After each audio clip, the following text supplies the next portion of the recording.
Let's get started. So welcome, Scott. You said it's Scott? Hey.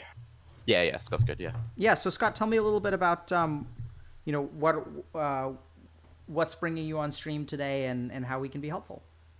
Um, I guess pretty much at a core, it's just video game addiction. Okay. So I play way too many games, Okay. like upwards of pretty much like 18 to 20 hours a day. I don't get a whole lot of sleep, so Oh, wow. a lot of games. Yeah. Um, that's kind of an average. And it pretty much affects a whole lot of stuff, like friendships, relationships, like outside of games and stuff like that. Sure. And obviously, like ability to get a job. So one of the things like gaming is kind of like a recovery thing for me. Like if I get some bad news, like I'll just go into a big spiral of playing all the games and stuff like that. So Okay. Hmm. that kind of shifting away from that and kind of replacing it with something healthier, I guess, or Okay. just cutting down the numbers a bit. Sure. And can you tell me a little bit about which games you play? Um, a lot of World of Warcraft, Okay. like way too much. Bit of League as well, and fighting games as well. Like which ones? Smash Tekken mostly. Okay. And what do you usually do in WoW? At the moment, I play Classic, Okay. and I just finished ranking in Classic. If What you know does what that is. ranking mean? Like ranking is pretty much just like a competition of no life. Like you, like 1 to 14, everyone ranks up. You get a certain amount of points every week, and if you don't play for a week, you lose points. So it's like notorious for just being like no life. You just have to keep no lifing. Oh, interesting. So it's actually a Yeah. competition where Who can put that much time in? It's not skill at all. It's interesting. a How do really you weird how do you system. what do you mean by rank up from 1 to 14? So pretty much like you get from rank 1 to 14, everyone starts at one, and then you get put into like a bracket system. So Okay. like whoever gets the most honor in a week gets it put into a bracket. Bracket one, well, technically bracket 14 gives you the most points, and then gradually gets worse. So it'll be like 7 people in like a large server at bracket one, kind of thing, at Okay. the top bracket. They'll get the most points, and then you rank up to 14 to So get the so best the gear. rank 14, is that a PvP thing in game, or is it Yeah. something outside of game? No, in game. Rank 14 is like you get like a title High Warlord or Grand Okay. Marshal, and Okay. it gives you the gear pretty much. Okay. Okay. But the rank is determined by the amount of honor, and honor can just be Yeah, grinded, right? yeah, pretty much. Like people bot it like all the time. Like people just live in Alterac Valley and just AFK all the time. Okay. It's literally just who plays the most. Okay. And is that fun? Oddly enough, yes, but I've kind of got like a ladder addiction. Like when I see my name go up on a ladder, I Mm-hmm. get happier, and Okay. when it goes down, I get worse. It was the same in League. Okay. Like if I saw myself like getting lower rank, I wasn't as happy. But if I was going, I was like happy. So Okay. just an addiction thing, I guess. Yeah, let's I'm kind of curious about that. When you say happy, what does that mean? I guess it's like a progress thing. Like when you see progress, you get happier. Like I guess it's kind of the same. If you get a promotion at work, you're happier. If you get Mm-hmm. a promotion in League, I'm happier. If I go up Okay. a rank, I'm happy. And so it sounds like you're able to get a lot of happiness through ranking up. to to an extent, and then you realize like you're not. This is all like just a virtual thing. It's like you don't get any real life benefits from it, I guess. How do you realize that? When does that happen? Pretty much when I talk to the people that I went to school with, and they're talking about things that they've gained IRL, like like they just bought a new car or that kind of thing. And then how does that make you feel? Um, Not the best. Kind of like I'm wasting time, I guess. So Okay. Um, so you feel like you're wasting time when you're talking to your friends? no, wasting time when I'm playing a whole lot of WoW, when I'm Yeah, but not doing when do something. you feel the feeling of wasting time? Yeah, I guess that's when I talk to my friends and I realize that if I compare myself to pretty much the average person, they don't have a lot of the life skills that they have, or a lot of the experiences in life that they have. Mm-hmm. So it's all my experiences pretty much comes from my games. Okay. Hmm. I'm just thinking a little bit about your brain. Yeah. And the interesting thing is that, if you present your brain with something that makes you feel happy, and then you present it with something that makes you feel bad, hmm your brain is going to gravitate towards the thing that makes you feel happy, Yeah. right? We Yeah. don't walk around punching ourselves in the face because that's Yeah, yeah, yeah. painful. And so if I think about it, I would imagine that your brain is actually telling you to play more video games and telling you to talk to your friends less. Yeah, yeah, pretty much to an extent. That's pretty much how it goes. Like I used to play a lot of League when it was like a thing that I could play with my school friends, and then kind of gravitated away from it when WoW came out, and it's less so of like a friend grind and more of like a solo grind. Like if I can stay up for like 20 hours and just play it all the time, then I get the feeling of being happy in the progression aspect in Mm-hmm. games Mm-hmm. while not getting reminded of the whole they're progressing in life thing. Mm-hmm. Yeah, absolutely. And that too is kind of tricky because I think sometimes our brain doesn't know the difference between, I mean, so the reason that we feel like progressing, so just think about this for a second. The reason Mm. that you feel like progressing, like how does that work? How do you have any idea how you like how does a human being feel like they're progressing? Like what's the circuitry or mechanism behind that? Any idea? Um, I guess it's I don't really know like the scientific way, obviously, but I mean, I guess it's just like the emotional value that comes with not being where you previously were, I guess. Yep. But so, being somewhere that you weren't feeling, I don't know, up, I Yep. guess. I don't know. Yeah. Yeah, so it's a sense of progress, right? Yeah, yeah, And where do you think, this is going to sound like kind of a silly question, but where in your body does that sense of progress come from? yeah. Like what part of you? Pretty much just the chest. Like I Oh, okay. feel I feel a lot more whole, I guess. Mm-hmm. Kind of sad to say, I think, but it's I feel a lot more like accomplished. Yep. Like just to know that if I walk around like the main city, that I'm a higher rank than pretty much like every player. Yep. So it just feels better. Yeah. And so, it's kind of interesting because we think about addiction, and a lot of times like we think about addiction as a bad thing, right? Like, do you think that your addiction to video games is a bad thing? I do, yeah, Why? because there's a lot more um, efficient things I could be doing with my life, I guess. Like Like what? this is a very temporary thing. Whereas like if I look at like a friend, for example, who's working maybe like 40-hour weeks at like maybe not the best job, but he's getting money and he's gaining life skills, he's updating like he's getting something that's good for his CV, whereas I'm getting titles in a game and you know it's Why do you say self-loathing his thing is more efficient than yours? because it helps him more in the long run. I don't think that my addiction helps me in the long run. Other than maybe competitiveness and How like a ladder how addiction, does which your I can. addiction help you? Does it help you at all? Um, yeah, I mean, in the current time, it pretty much helps me with just feeling whole. I feel a bit happier while playing Mm-hmm. more, I guess. Yeah, so why do you say that his, I mean, so let me just think about this for a second. So I could go to Yep. a job that I don't like very much for the purpose of getting something on my CV, which also Mhm. putting together a CV doesn't make you feel whole or accomplished. It's just boring ass work. Yeah, And then or I can feel whole and happy and accomplished through playing a video game. Why would I want to do the former instead of the latter? because I feel like I don't know. I see a lot of things as like a grind, like my Mm-hmm. WoW grind, and then there's like the IRL grind, kind of like Mm-hmm.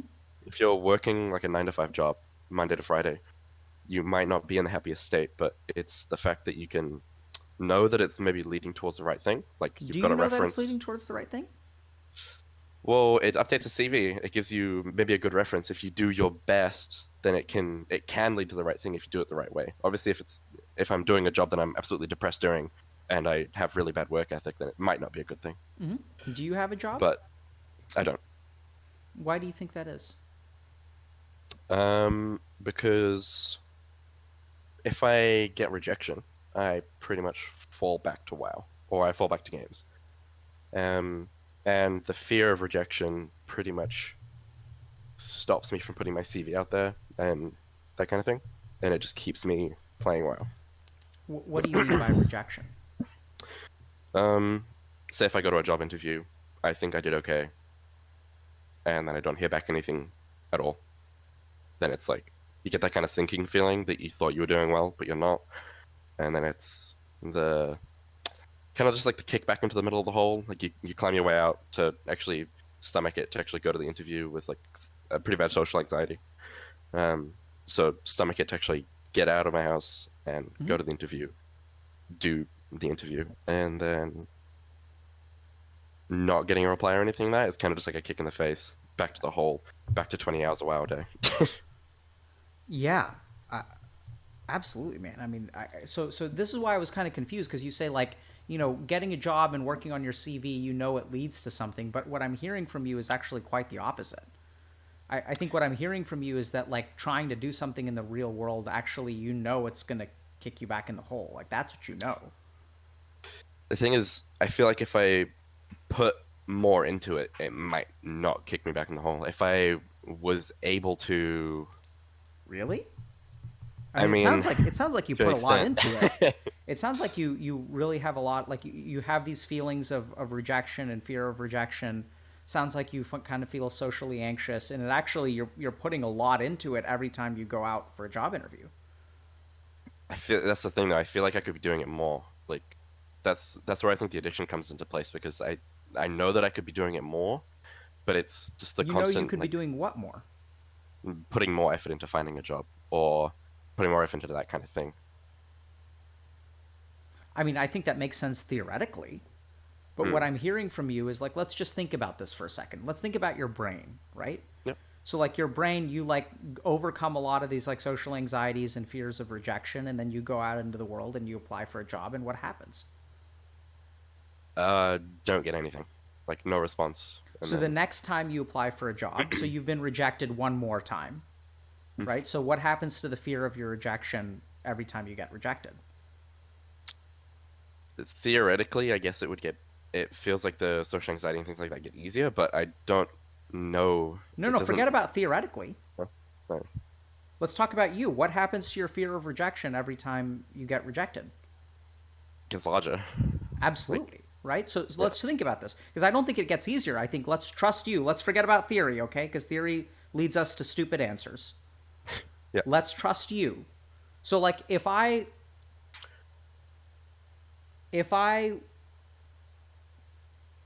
get on a horse and I start riding the horse and the horse throws me off and I break an arm, Yeah. and then I get back on the horse again and then I go riding again, it throws me off and I break a leg. Like what happens to my fear of the horse every time the horse tosses me off? It's just gonna go worse. Absolutely, right? And that's what it feels like. It doesn't get easier, it actually gets harder. Every time you get rejected, the Yeah. sense of rejection grows. Hmm. And so what is your brain going to do if you're getting rejected over and over again and feeling bad about yourself? Shut down and give in to habits. Not give in to habits. Very important, Scott. I want you to realize this. It's not giving in to anything. It's actually learning, Okay. right? Giving in presumes that like it's failing. Does that make sense? Giving in sounds like a Yeah. failure. Yeah. Yeah. But you're not actually failing. Your brain is actually trying to help you out. It's succeeding. It's learning. Yeah. It's helping you by telling you, "Hey, Scott, don't apply for a fucking job because all it does is hurt you." Yeah. It's almost like you have an abusive relationship with life, and Yeah. you're like, you're the person who keeps on going back to their abusive partner even though they get beat. And your brain is telling you that, hey, life is abusive, because every time you try to live life, what happens, Scott? Get kicked. Absolutely, right? As you put it, you get kicked back in the hole. So what do you think about that? It's really easy to just play WoW all day. Absolutely. And why is it really easy to play WoW? Because it's a really easy escape. It's where I feel maybe not escape, bad word. Good. Why is it a bad word? Because that kind of makes it feel like I'm losing, I guess. Yeah, so it's not an escape. What is it? Comfort. Sure. I guess. Yeah, absolutely, right? So I'd say it's almost like a strategy to do what for you? To just stay comfortable, not put myself into any kind of emotionally harming situations, and just stay where I'm comfortable and happy. Yeah, so I don't like the word comfort because that too has a value judgment, right? If Right. someone decides to stay comfortable, we like judge them and we say like, "Oh, you should Put yourself out there more. Push for more. Yeah. So I like the word happy because I think that's closer to the truth. I also like the word protects. Protect. So it feels protective to me. It's like tanking. Like gaming is the way that your brain tanks the bad stuff in life. Yeah. What do you think about that? Makes sense because it kind of shelters me from everything else, which is what tank does. So absolutely, right? And is that a bad thing? I don't necessarily think so. Why not? I think it's because I think everyone should have something that tanks the kind of like the harmful things in life from you. Absolutely. So, right? Yeah. So then what do we do about that? I don't know. I'll be honest, I'm not really sure. That's a great answer, man. It's a fantastic answer. Yeah, I'm not so sure, but I'm hoping we can try to figure something out. Yeah, me too. So I think the first thing to understand is that I want you to stop thinking about gaming as an addiction. Okay. Because like an addiction is a negative thing. It's something that you have to overcome. And what am I trying to like when I'm walking you to interpret things in a particular way, like what am I trying to do? Like how am I pushing you towards like thinking about gaming? As it is like I don't know that it's a healthy thing, that it is good for me at the moment, but I don't think you've mentioned that at the moment, but I think for me it's a good thing at the moment. But, yeah. So I think healthy and good for you also imply certain value judgments, right? So I don't think that your gaming is healthy.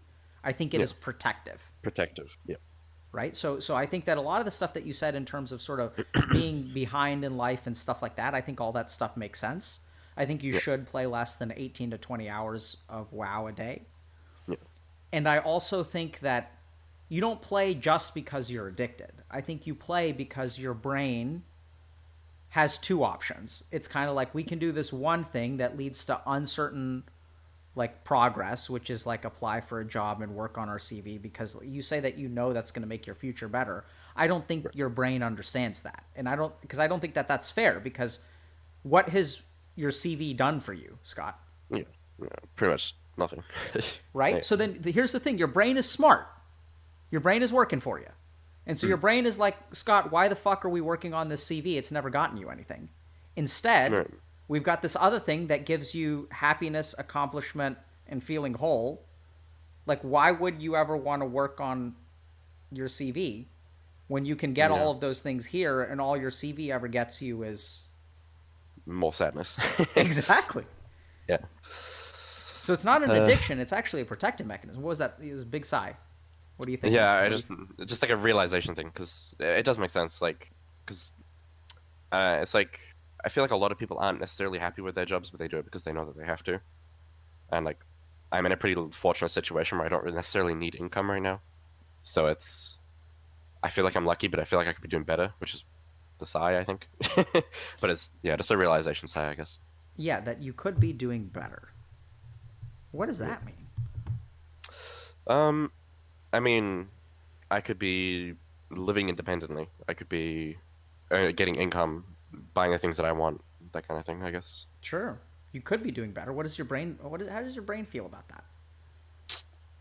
It wants to play WoW. Yeah, how does it feel about doing better? Anxious, I guess. Like, because it obviously the thought of doing better obviously means I'm striving to actually better myself, which in itself makes me feel quite anxious. Does your brain care about bettering yourself? I guess directly not, but that's correct. Yeah. Brain doesn't give a shit. Brain doesn't understand bettering yourself. That's your mind. Yeah. Those are your intentions. But the brain is like if you think about it, like that's why we have to fight against ourselves like when we exercise, right? If you go out and you try to exercise, your brain is like, what are we doing? What the fuck? Yeah. This is dumb. Doing this shit. Yeah. Like you're running, but there's no reason to run. There's no purpose. Yeah, so our brain is kind of, the idea of bettering yourself is not something, there's no like neuroscience circuit about bettering yourself. There is a circuit around progress, right? And the tricky thing is that we have a circuit that, and the problem is that part of our brain can't tell the difference between progress in the real world and progress in a virtual world. Right. right? So like you could also argue that if you trade stocks during the day and you see a number on a computer screen go up, we can think of that as progress, but the stimulus for the brain is exactly the same whether you're seeing the honor go up or the number in your bank account go up in that moment. Right. Does that make Yeah, sense? yeah. It's Yeah, yeah, just it a does. number on a screen. Both of them Yeah. are just a number on a screen. We tend to, as a society, attribute more value to one than the other, and I don't think that that's a mistake. But our brain is just like, hey, we're doing better. And that's a very, very deeply wired circuit of our brain. That sort of, Right. if you think about it, like, kids fall and then they get back up and they walk again. Yeah. And they keep on failing over and over and over again. But it's that sort of strive. It's something called intent to mastery. So we all have this baked in part of our brain that kind of like tries to get better at stuff and wants to see progress. And it doesn't care whether it's learning how to throw a ball or standing up and walking or, grinding honor. Whatever it is. Yeah, yeah, yeah. Yeah. So, I mean, where does the sense of better come from? Tell me about that. Meaning, like, doing better in life, or Yeah. Like, why do you want to do better? because I don't want to be a dropkick for my life, pretty much. What is a I drop don't kick? want to. Pretty much like someone who just does nothing, like living on like social benefits and stuff like that. I guess. Why Like I don't don't you want to do be. that? I want to study. I want to raise a family. I want to provide. I want to do all those things so that I can. I don't know if it's like leave a mark on the world or whatever it is, but like I want to do something that's like actually means something, rather than just What does that mean? gain honor. In like I guess like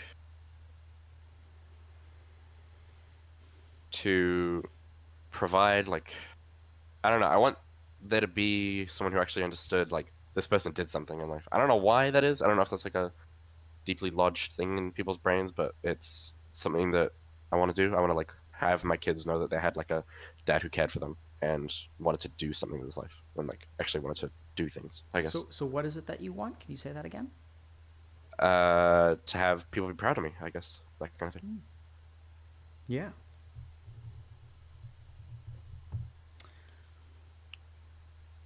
Can I just think for a second?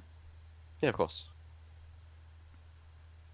So I just want to point something out. So I think there's a difference between what you want and the ways in which your mind comes up with fulfilling that want. So you said something about having a family and being successful and having a job and stuff like that. You said that these are all the things that you want. That's what you mean by better, because I was asking about better. But what I think the really core of it, I think those are all pictures of the sense of being proud. Does that make sense? I think what you really want is for people to look at you and say like, "Hey, that's an awesome person." Yeah. And if we think about it, when you think about what games protect you from, what is the main thing that they protect you from? You kind of mentioned the word a couple of times, but there's one word that I guess like sadness. I don't think it's sadness. Protects me from What drives you into games more than anything else? happiness. Comfort. What negative thing? What is? Let me put it this way. What are games tanking from? Like, what are they tanking? Damage to the real world. I can't remember the word I used. Yeah. So I mean, you've mentioned rejection several times. Oh yeah. Right. So like for me, the thing that seems to float to the surface out of everything you've said is rejection. Yeah. What do you think about that? Accurate. Is that the main thing that they tank? Yeah. Yeah. Okay. Yeah. Pretty much. So what do you think is the relationship between wanting people to be proud of you and rejection, if any? Are those two things connected? I feel like most people will go through rejection in their life, and that you kind of just have to tank through it, and that I don't know if those are like directly connected though. Okay, fair enough. Yeah. Okay. So let's think through this, right? So you have to tank through it, but games tank rejection, right? Yeah. And as long as that rejection is there and it's big, you're going to need to tank it. So there are two things that you can do. You can tank damage, or you can do what? Do damage. You can do damage, absolutely. Yeah. Or Heal so it. if you're a rogue right? In WoW, Yeah. and you're in a Mm, raid. The main tank serves as protecting you from damage. What's the other yeah. like critical role that we're missing? Healing. Absolutely. Yeah. So I think that gaming serves as a tank, but the question is like, where is the healing in your life, right? So if we think about the fear of rejection is that which keeps you into the game, playing the game, Yeah. and the more that we kind of like, the more you're afraid of rejection, the more you need your tank. And tanking is Mm. the game. You're the DPS. Like, what are we missing? Yeah, the healer. Like what heals? Yeah. So what is it that needs to be healed? Um, I guess the damage that comes through because of the rejection. Absolutely. Yeah. Right. So now our question becomes, when was the first time you were kicked into the pit? Probably right after high school, Tell me I'd about say. that. Um, I finished high school and I pretty much just did nothing for a while. Like I didn't really know what to get into, so I was just really down and just didn't really know what to do with anything. Mm-hmm. And then I just found a couple of games to play that obviously filled the void. And then it was really hard to get out of that pit of playing games and being Can I just protected. interrupt you for a second? Yeah, So you use the phrase filling the void. yeah, That implies to me like healing, yeah, right? That implies you're fixing. If I've got a pit and I fill it in, the pit is no longer there. I don't think yeah. games filled in the void. Right. I think they boarded it up a little bit, but the void Yeah, is yeah, still there, yeah. right? Okay. Patched it up a bit. Sorry for Yeah. interrupting you, but I think that No, no, that's good. It's cool. it's It's a cool. it's a distinction Good that I thing to wanted to just notice. catch. Yeah. Um, Um. yeah. So it sounds like you said that you weren't really sure what you were doing after high school. Can you tell us a little bit more Yeah. about that? Um. And then I went into like a kind of like an IT course, but I feel like I only really went into an IT course because I think it's just really common for people who like games to just go into IT, even though Yep. I don't have like a whole lot of interest in it. Sure. Like it's just like a I think it's just a thing that's real common. Yeah. So So Scott, let me just hypothesize with you for a second. So, if you yeah. say that you finished high school and you felt pretty directionless, Mm, that may have been when you got knocked into the pit, but I think the pit started getting dug way before that. probably. Does that make Yeah. sense? So Yeah. tell me a little bit about like, do you remember times in your life like before you finished high school where you kind of were rejected or you dealt with rejection? Absolutely. Yeah. Tell me about that. Through high school, because we moved to this country I moved from England when I was pretty young, and I've pretty much always had an issue with allergies, and I have like eczema and Okay. like pretty bad eczema, or I used to have like really, really bad eczema through high school. And I don't know if it was like the stress through school, but it was always like really, really, really bad. Like I'd go to school like with just bad eczema over my face and things like that. So I think um I don't know like how they'd be connected. I guess it was just like a when I was just excited to come home and just play games because in games I just felt comfortable, well protected from not having to show my face and things like that. I guess Yeah. it was like So a yeah. so let's take a step back from analyzing. So let's just understand. So tell me about when did you move from the UK to you're in the US or what? I'm in New Zealand Oh, now. you're in New Zealand. Okay. So Yeah. tell me, when did you move to New Zealand? How old were you? I think I was about 11. Okay. And Yeah. what do you remember about growing up in England? Um, Not a whole lot. Um, Pretty much like through England, I was just school, family. I had like two friends in England that I would like go to their house and things like that, and just do stuff after school and stuff. But What was home like for you when you were growing up? um, busy. Like it was pretty much always one parent was working, one was home, and they just kind of shifted in and out. Hmm. But my sister's a big gamer. One of my sisters is a big gamer, and the other one's not. How And many my dad was sisters a do big you gamer have? as well. Two. Okay. Older, younger? Both older. I'm the youngest. Okay. And what was it like? Do you remember what it was like being a kid with your sisters like in England? Um, I don't have like too many like crazy memories, I Hmm. guess. Nothing really like pops out as like a distinctive thing. Were you guys close? Um, yeah, yeah, it kind of shifted between the two of them. I was always closer to one than the other, I guess. Hmm. I don't know why that was, but yeah. Sure. You said your dad was a gamer? Yeah, yeah. My dad used to play a lot of games. Why did he stop? Like, oh well, he passed away last year, so Oh, I'm sorry to hear that. uh, yeah. But he got me into like a lot of games. Like, Hmm. he got me into like a lot of the RPGs that I grew up with, like Final Fantasy and stuff like that. Hmm. And I think he also got me into WoW, like when we got like our first computer when we moved here, Hmm. and I had a friend that played WoW at school, and it was, yeah, pretty much started from there. What's it like talking about this? Um, it's okay. I kind of I don't think I was like crazy close with my dad, like just as a whole, but talking about it feels okay, I guess. I kind of come to terms with it, I think. Come to terms with what? Just his passing and talking about it is okay. I don't really tell people. I've never really told people like one on one, apart from like one or two friends, just because I don't know. I don't really like. I don't know if it's like a selfish thing, but I don't like turning a conversation like all on me, or like making people feel uncomfortable because I know that that kind of thing can make people feel uncomfortable, I guess. Do you feel like you're burdening other people by talking about your dad? Yeah, yeah. I feel like if it's like, I don't know, I'm never gonna bring it up unless it's like topic. Like the only time I've told like one of my really close friends was because we were going to another funeral, and until then he didn't know. I'm gonna just think a second, okay? Yeah, yeah, yeah, of course, of course.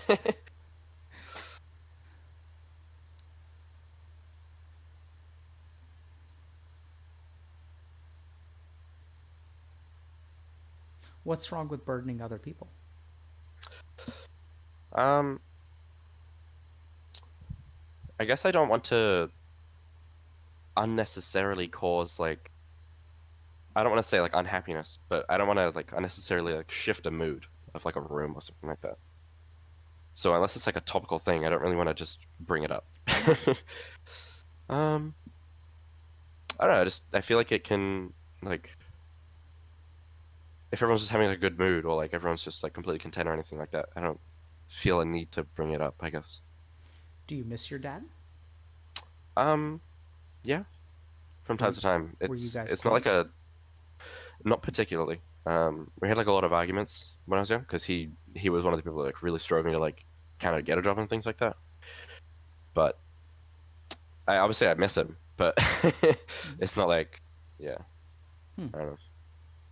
How did he make you feel when? Tell me about those arguments. They kind of shifted from different things, like multiple things, like waking up past 12 o'clock because I'd have to play till like 3 o'clock because that's when the queues will go down WoW or something like that. Mm-hmm. Um, We're talking about after high school.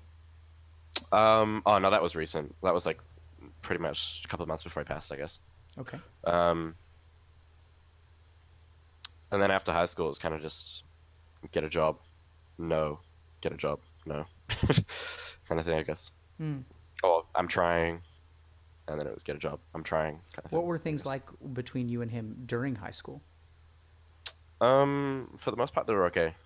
Like it was kind of just, yeah, it was there, I guess. It was like the same relationship I have with my mom, which was like fine, good, I guess. Yeah, Was it good? I'd say yeah. It like because he was like a bit of an alcoholic, like so there'd be times where it was a little bit shifty, but as a general thing, it was good. Like I never like resented him or anything like that, so it Mm-hmm. was like fine. I mean, there's a difference between fine and good. Well, yeah, yeah, of course.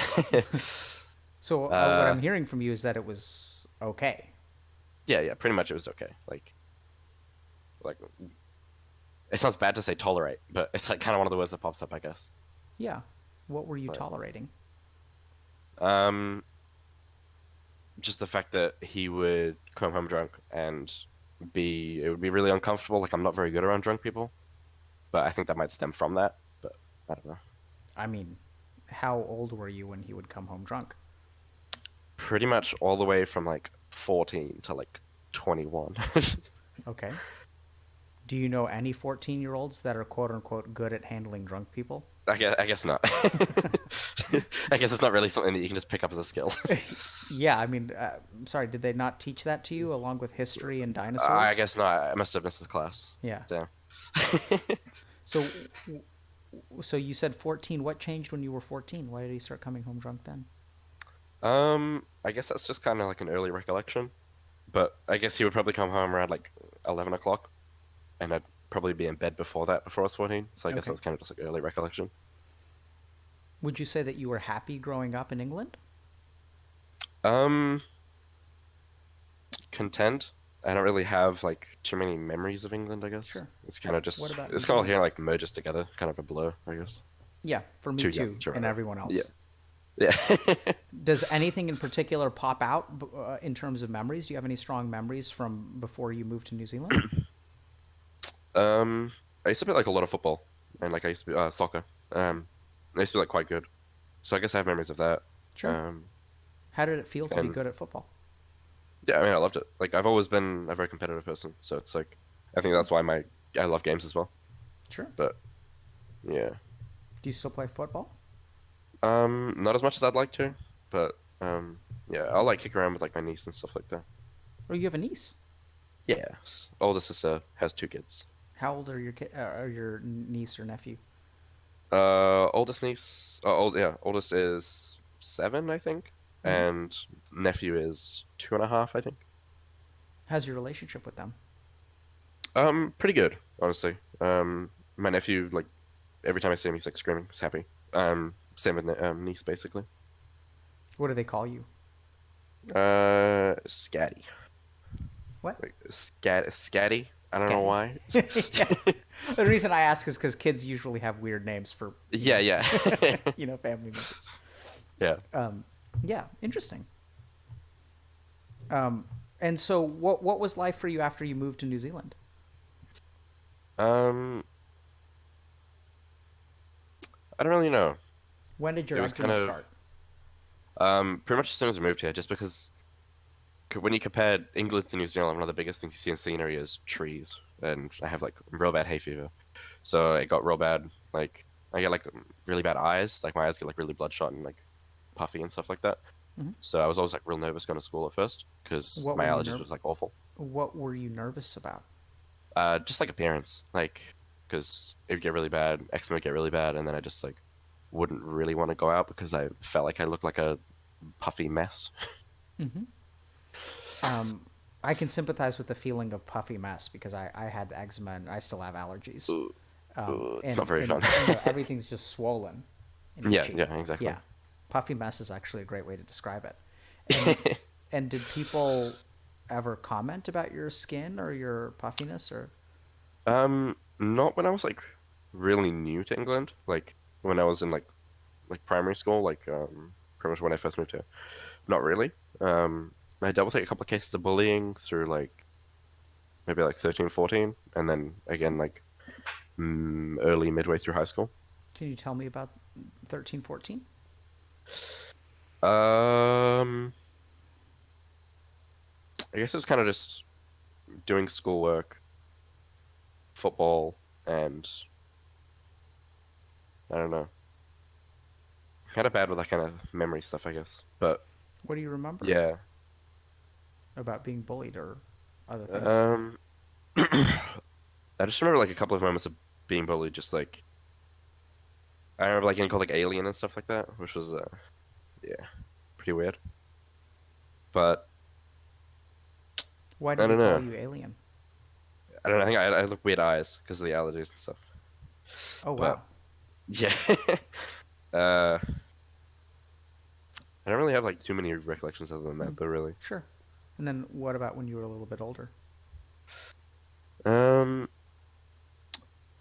I had surgery a few times, like because I have like a pretty bad kidney as well, just like Hmm. a couple of health issues. Um, and I remember one time I was hospitalized for quite a while, and I came out and I was a little bit chunky, and eczema was bad, and I just kind of got bullied for that kind of stuff as well. So kind of just added to the mix. Do you remember how they made you feel? Bad. I don't really.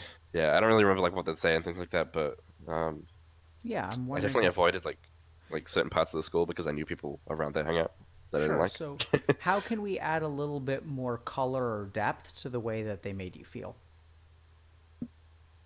What do you mean, sorry? So you say they made you feel bad. Yeah. Oh, so like more descriptive. Yeah. Um, We don't have to talk about the scene. Tell me about what, the if you feeling. can, tell me what the Yeah. feeling was like. I mean, like, the biggest thing was like outcasted, I guess. Hmm. Like, I was definitely outcasted from like a certain group of people because I don't know, like obviously in high school people hang out in groups, Did you feel like an and outcast? um, throughout some of the early years of high school I did, and then my eczema started getting a little bit better, and I started getting a bit more confidence, and realizing that there was other people who play games a lot, so it was kind of I could just hang out with those people. So it was like Sure. okay, but throughout the earlier You found your years, people. You found us. yeah, exactly, yeah, exactly. I found Twitch chat. Welcome. Welcome, brother. Feels good, man. Join Feels us. good.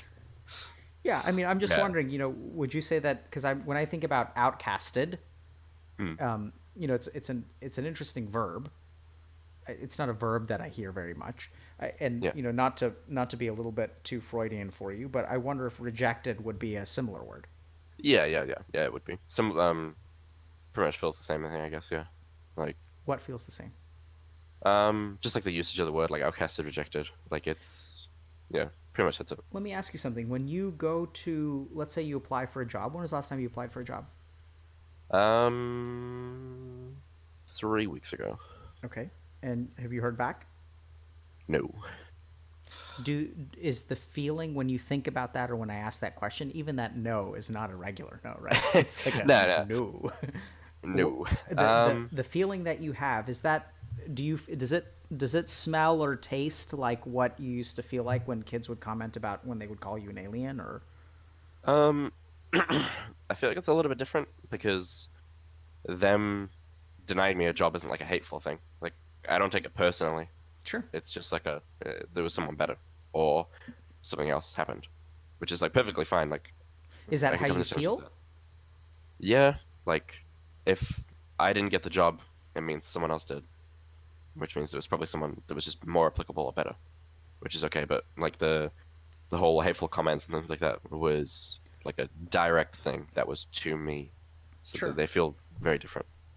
Okay, so that's very helpful for me to know. Thank you for sharing that. So That's then let cool. me ask you something. If there's just a better candidate out there, Mm. Being told no indirectly, I guess, so it still feels like I'm not good enough or being rejected. I see. So So one yeah, is not being good enough, one is being persecuted or attacked. yeah, yeah, exactly. Yeah, Do one you feels more remember personal, the other one doesn't. do you remember if there's anything that happened to you that made you feel not good enough growing up? Um, I can't really think of anything in particular. Sure. Can you tell me about what it was like when your dad would come home drunk? Hide in my room. Like for the most part, like if I was on the computer, like I knew I would duck away before like 10:30 and then just hide in my room, play on my phone or something, or on a console. Because we had like a computer in like family room. I Why didn't have would you like hide? because it was just uncomfortable. What was Like uncomfortable about it? being in the same room as them, basically. Like I couldn't tolerate it. Like I would just hide away. I What couldn't. made it Yeah. difficult for you to tolerate? Uh, he wasn't like obviously they went not themselves when they're drunk. Like I've always disliked that. Like they'll be a lot louder, a lot. I guess just him in particular was like a lot louder. It was asking. I don't know if it's like asking uncomfortable questions. I don't really remember any in particular, but I just remember always feeling very uncomfortable if I was in the room, I guess. Hmm. But can't think of any super in particular ones, I guess. Hmm. I'm trying to get a sense of so I mean I'm trying to understand what it was that made you uncomfortable. Like it makes perfect sense to me that you were uncomfortable, Yeah, like because 14-year-olds tend to be uncomfortable around drunk people. yeah, yeah, But what was it, right? So some people will be judgmental. yeah. I guess it's. I guess it can be things like that. Like he would like come in and just like it's just like a little comment, like they'd say just like a little comment, like shouldn't you be in bed? Why are you still playing the games? You play the games too much, kind of thing. I guess Uh-huh. those kind of things would Uh-huh. kind of just make me think, I don't even want to talk about this. I'm just gonna go. Mm-hmm. So But let me ask you something, Scott.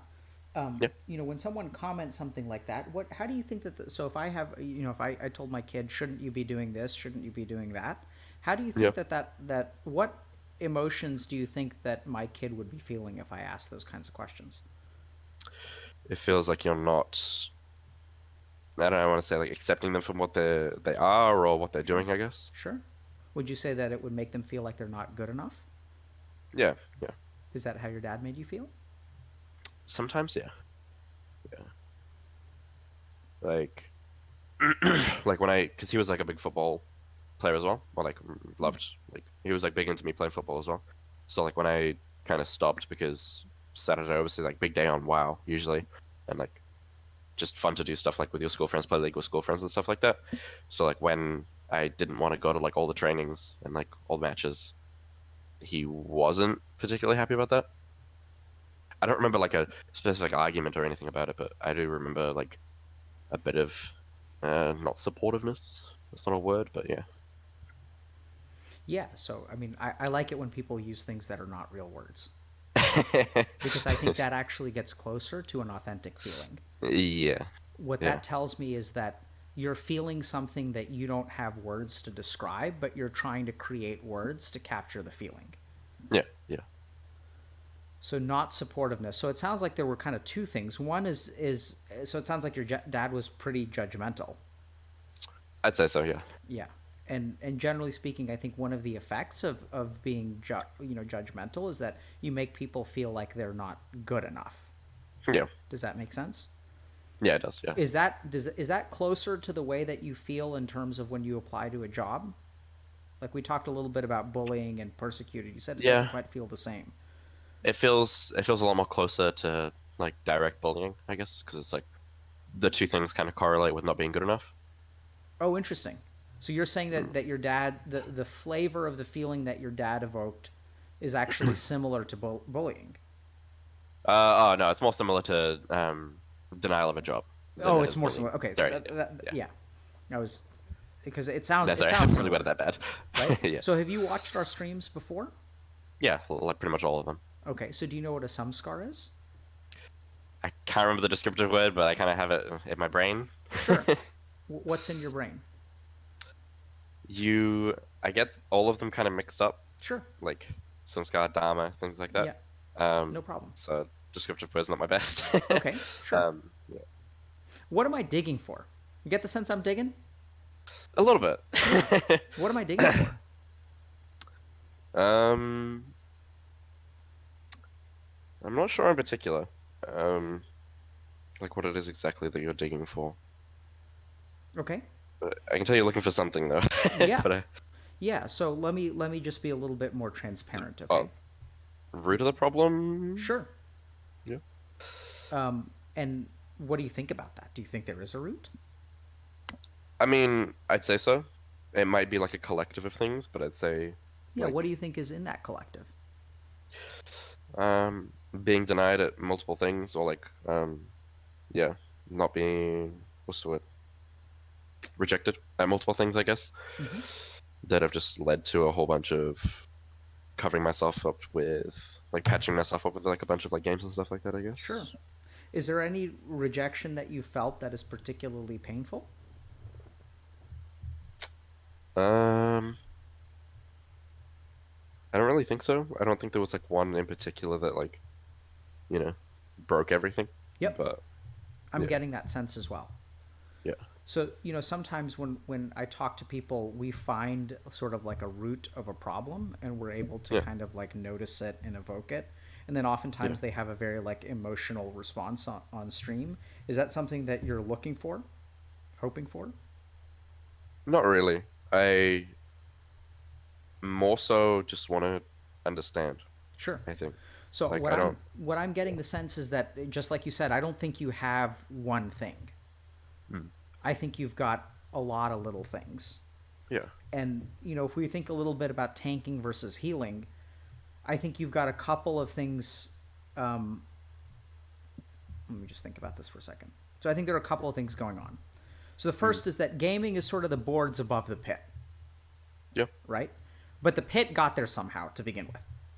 Yeah. So generally speaking, I don't know how else to describe this, but I'd say about 30 to 40% of gamers who I've worked with actually had an alcoholic parent. Right. So I don't know exactly how that relates, and I think I also don't think. I mean, I don't. Did your dad just suddenly develop a drinking problem when you were 14?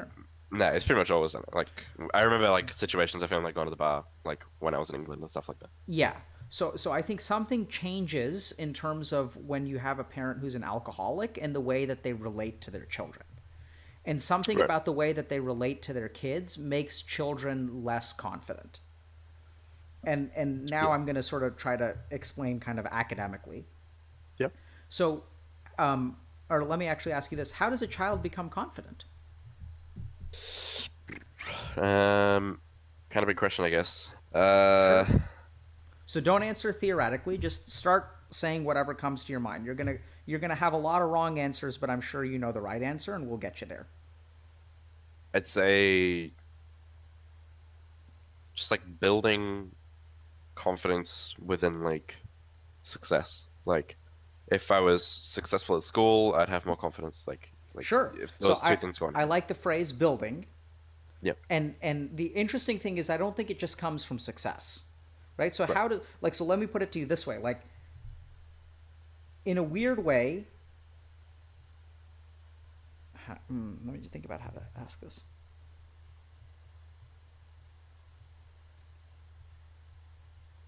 So how did you know to go to your room when your dad came home drunk? Because it was an uncomfortable feeling that I wanted to avoid. Sure. Like, And in a sense you could say that going to your room you could be confident in that strategy. Does that make sense? yeah, Like it's a pretty reliable strategy. yeah. So It'll work how pretty how does one learn like what's a reliable strategy? How does one develop? I'm not talking about like confidence even on the level of like, oh, I'm a confident person. I'm talking about generally speaking like the idea of confidence. Right? So what is confidence? It's like taking an action and being somewhat like confident about confident. the result, right? Like it's being Yeah, sort of yeah. assured about the result. So like where does that come from? Like how can you be confident that going to your room is like the right thing to do when your dad comes home drunk? I don't know if it really applies to the whole going to your room thing, but I guess trial and error is like a good way to do it. Absolutely. Right? So if we Yeah. think about it, what leads to better confidence? Like Trying. trying things and then also like consistency of outcome. Yeah. Does that make sense? Yeah. Like if you Yeah, go it to does. your room and then like he shows up every now and then and like drags you downstairs, then what's going to be your confidence about going to your room as a solution? A lot lower. So confidence, oddly enough, for children comes from order. Okay. Does that make sense? It has nothing to do with Yeah. success or failure. It has to do with order. So like Right. like a confident child, like so you know, like a child becomes confident in walking when they start to be able to predict the outcomes of their walking. Right. Does that make sense?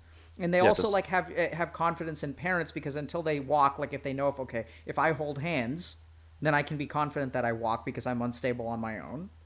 Yeah. But if I'm holding an adult's hand, then I'll be able to walk fine. So can you Right. see how they become confident in holding an adult's hand, and then gradually Yeah, over yeah, time they become yeah. confident in walking without hands? Yeah. So, what do you think it does for the order of a child's universe if they have a parent that drinks? Well, there's no stability really. Like it's two different people, right? Like he comes on one person is another person in the morning. Yeah, absolutely. So what does that do for a child's confidence? Well, they don't have the consistency, so they don't have the same thing over and over again, I guess. Yeah, Scott, do you ever get worried that you're going to fall into the sky when you step outside of your room? Or you step outside of your house? As like a metaphor, I guess. No, Yeah. practically. Do Oh. you worry that you're just Oh. going to fall into the sky and shoot out into space? I mean, I guess I don't really have that feeling, but Yeah. Huh. So it sounds like in your world, gravity always goes one direction. yeah, I guess that's just what I've been taught though. Yeah. So I guess. So Yeah. you're confident. You're very, very confident in the direction of gravity because it always goes Right, one yeah. way, right? Yeah. So like what you're describing to me is that you get gravity that goes both ways when you're a kid in terms Right. of your parents, right? So you have a dad that sometimes he's one person, so it's like gravity goes in this direction, and then other times gravity goes in this direction. Right. And like, can you imagine how anxiety provoking it would be if we did not If know just which direction gravity went? yeah, yeah, I Like, can imagine. if gravity sometimes went up and sometimes went down, how confidently do you think I would move through life? Not at all. Not at all, right? Why? Because there's no consistency. You don't know what's going to happen. Yeah. So when we think about you and an alcoholic parent, like tie things together for me. What am I trying to say? Or that I don't I don't have the consistency. I don't have that reliability, I guess, of him being there. But I don't, I don't know if I'm not seeing the connection though. Like I don't. Sure. Yeah. Yeah, so the first thing is in terms of, so if we think about a fear of rejection, Right. right? So like fear of rejection can also be correlated with a lack of confidence. Does that make sense? Yeah. Like the confident person can handle rejection better. And Yeah. in fact, the way that you talked about your job 3 weeks ago actually sounds relatively confident. Right. Like people just say like, oh, someone else was better qualified than I was. Like it's no personal insult to you. You don't feel bad about it. It's just the way of the world. Yeah. Is that how you feel about your last job application? I guess so. It's I don't know if it's just like numb to like the consistency of like being told no or like not hearing anything or what it is, but Sure. um So it sounds yeah. like it's a little bit complicated in terms A of little how bit, you yeah, I feel guess. towards it. Yeah. So here's kind of the point that I'm making. So first of all, the whole comes from somewhere. So let's actually try to sort of give you a brief summary, okay? So if you're addicted to video games, right? And by the way, any questions so far? Nah, I think I'm following pretty okay. Okay. So I'm going to try to summarize, okay? So you're addicted to video games. So the first thing to understand is that video games are not a problem. They're a solution. Okay. What do you think about that? I'd say it makes sense. What makes sense about it? The fact that they're all like it's consistent. Like it's always pretty much always going to be there. If you're not having a good day, you can go home and play games, which means they're a solution. Like, but at the same time, I do think that. Yeah, Sorry, go ahead. Sorry. I do think you can kind of get addicted to a solution. Like, if you have something that's like really consistent and keeps you happy, I think you can still cling to that feeling. Absolutely, right? So this is also true of other addictions. So like, is heroin a problem? Absolutely. Is video games a problem? Absolutely. Is playing WoW 20 hours a day a problem? Absolutely. And they're also, I don't want you to think about it just as an addiction, just as a negative thing, but I want you to realize that it is a solution for your brain because it solves a problem that you have. Yeah, it does. And the problem that you have is what? Playing it too much. Oh, no. That's the solution. Well, yeah, I guess, yeah. So what does it tank? What does it tank for you? I guess it tanks rejection and failure. Yeah, so it sounds like rejection and failure are the main feelings of yours that it tanks from. Yeah.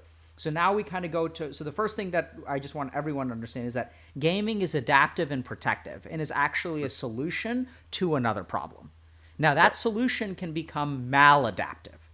So maladaptive is like when we do something and it sort of like works in the short term, but over time it becomes maladaptive. So it starts to cause problems even though it was adaptive at one point. Does that make sense? Yeah, so I think rather than solution or problem, I like the phrase adaptive or maladaptive. And the best example of something that's maladaptive that I like to use is, so you know what hypertension or high blood pressure is? Yeah. So do you have any idea? So if I have a blood vessel and my heart is pumping, and if I have high pressure in that blood vessel, do you know what the heart has to do? Do you have any idea? Like how do you overcome like if I have a high amount of resistance and I'm trying to push something into that resistance, what do I have to do? Release stress release or Yeah, so releasing the resistance would be one thing. The other thing is that you can push harder. Okay. Right? So actually it's funny because that's one of the ways that high blood pressure medications work is they reduce the resistance. But one thing that you can actually do, so like basically like when you have a high pressure system, so what happens is you have like arteries, and then if I in the job of the heart is to pump blood into the artery, right? Yeah. And if I clamp down on the artery, what does the heart have to do? Push through the clamp. Exactly. Or yeah. So it has to push harder. So Yeah. the greater the resistance, if I'm lifting weights and I increase the resistance of the weight, what do my muscles have to do? Build up and push through it. Exactly. And that is exactly what the heart does. So the heart Right. starts to grow when you have high blood pressure. So the heart, just like your biceps or triceps or pectorals or whatever, like anytime a muscle hits high resistance, it grows, it builds up. And then the heart gets bigger and bigger and bigger as it deals with higher and higher and higher pressure. Now, the interesting thing about the heart is that, there's a bunch of muscle, and, the heart is filled with blood, so the muscle needs blood to nourish it, right? Yeah. So you have these like 3 arteries that go outside the heart, and they feed sort of the outside of the heart. And then you've got blood on the inside of the heart. So the blood from the inside kind of feeds the top half of the heart. The blood from the outside feeds the bottom half of the heart. And what do you think happens if the heart expands? Everything else expands, or is there... What happens to the blood flow? So like if I'm getting blood from here and I'm getting blood from here, what happens to the stuff in the middle? I'm not sure. It doesn't get blood. Right. Because like there's blood coming from here and there's blood coming from here. And let me put it to you this way. If I have, if I pour water on something like, let's say a piece of cardboard. If I sprinkle a little bit of water on top and I sprinkle a little bit of water on the bottom, like the whole cardboard is going to get wet. Yeah. Okay. If I increase the thickness of the cardboard 10 times and I sprinkle a little bit of water on top, sprinkle a little bit of water on bottom, what happens to the middle of the cardboard? Does it get wet? Stays dry. Stays dry. Right. Exactly. So that's exactly what happens to the heart. So as the heart grows, so the heart is trying to adapt to the high pressure system by growing. And then eventually what happens is it grows so big that the heart can't get blood. Because there's blood coming from the top and blood coming from the bottom, but the thing is so big, the middle of the heart, quote unquote, stays dry, just like you said. Okay. And if it stays dry, that means it doesn't get nourishment and then starts to die. Yep. And this is something called congestive heart failure. So in the same way, sorry for that, medical analogy. That was a bit too complicated. But what I want you to understand is that gaming for you was a short-term solution that has now caused you to become a different kind of person, and that solution is no longer working. Right. But what you really need to understand is that your gaming really is a tank for you, and what it's tanking in your case, I think, is some sense of good enough or like being sensitive to rejection, a lack of confidence in who you are. So every rejection hurts. So I want you to just think about this for a second, that like, if you're confident in who you are, like let's say that I'm confident in who I am, I ask a girl out and she says no. How does that affect me? You might lose some confidence. Yeah. And if I have no confidence and she says no, how does that affect me? Might shatter you. Exactly. What happens every time you don't get a yes from a job? I'd say it shatters me a little bit, but I've built some resistance, but yeah. Yeah, right? So you've built some resistance to it, which is also very good. Like, it's good that you notice that. That, too, is sort of an adaptation. And what is your resistance? Let's just think about this for a second. How have you become resistant to shattering? Because you didn't say it hurts you a little bit. You said it shatters you a little bit. Yeah. What is the nature of that resistance? Consistency. Like, because, I've been doing it for a while now. Yep. So it's like, I've kind of built... So I would venture that you've learned how to numb yourself from it. Yeah, I'd say so. Right? So that, too, is going to be maladaptive. So I've asked you a lot of questions. I think it's a little bit difficult for you to access your feelings. Mm-hmm. What would you say to that? I'd say it's pretty true. Yeah, right? So, like, what's up with that? I think it's because you've learned how to numb yourself from rejection.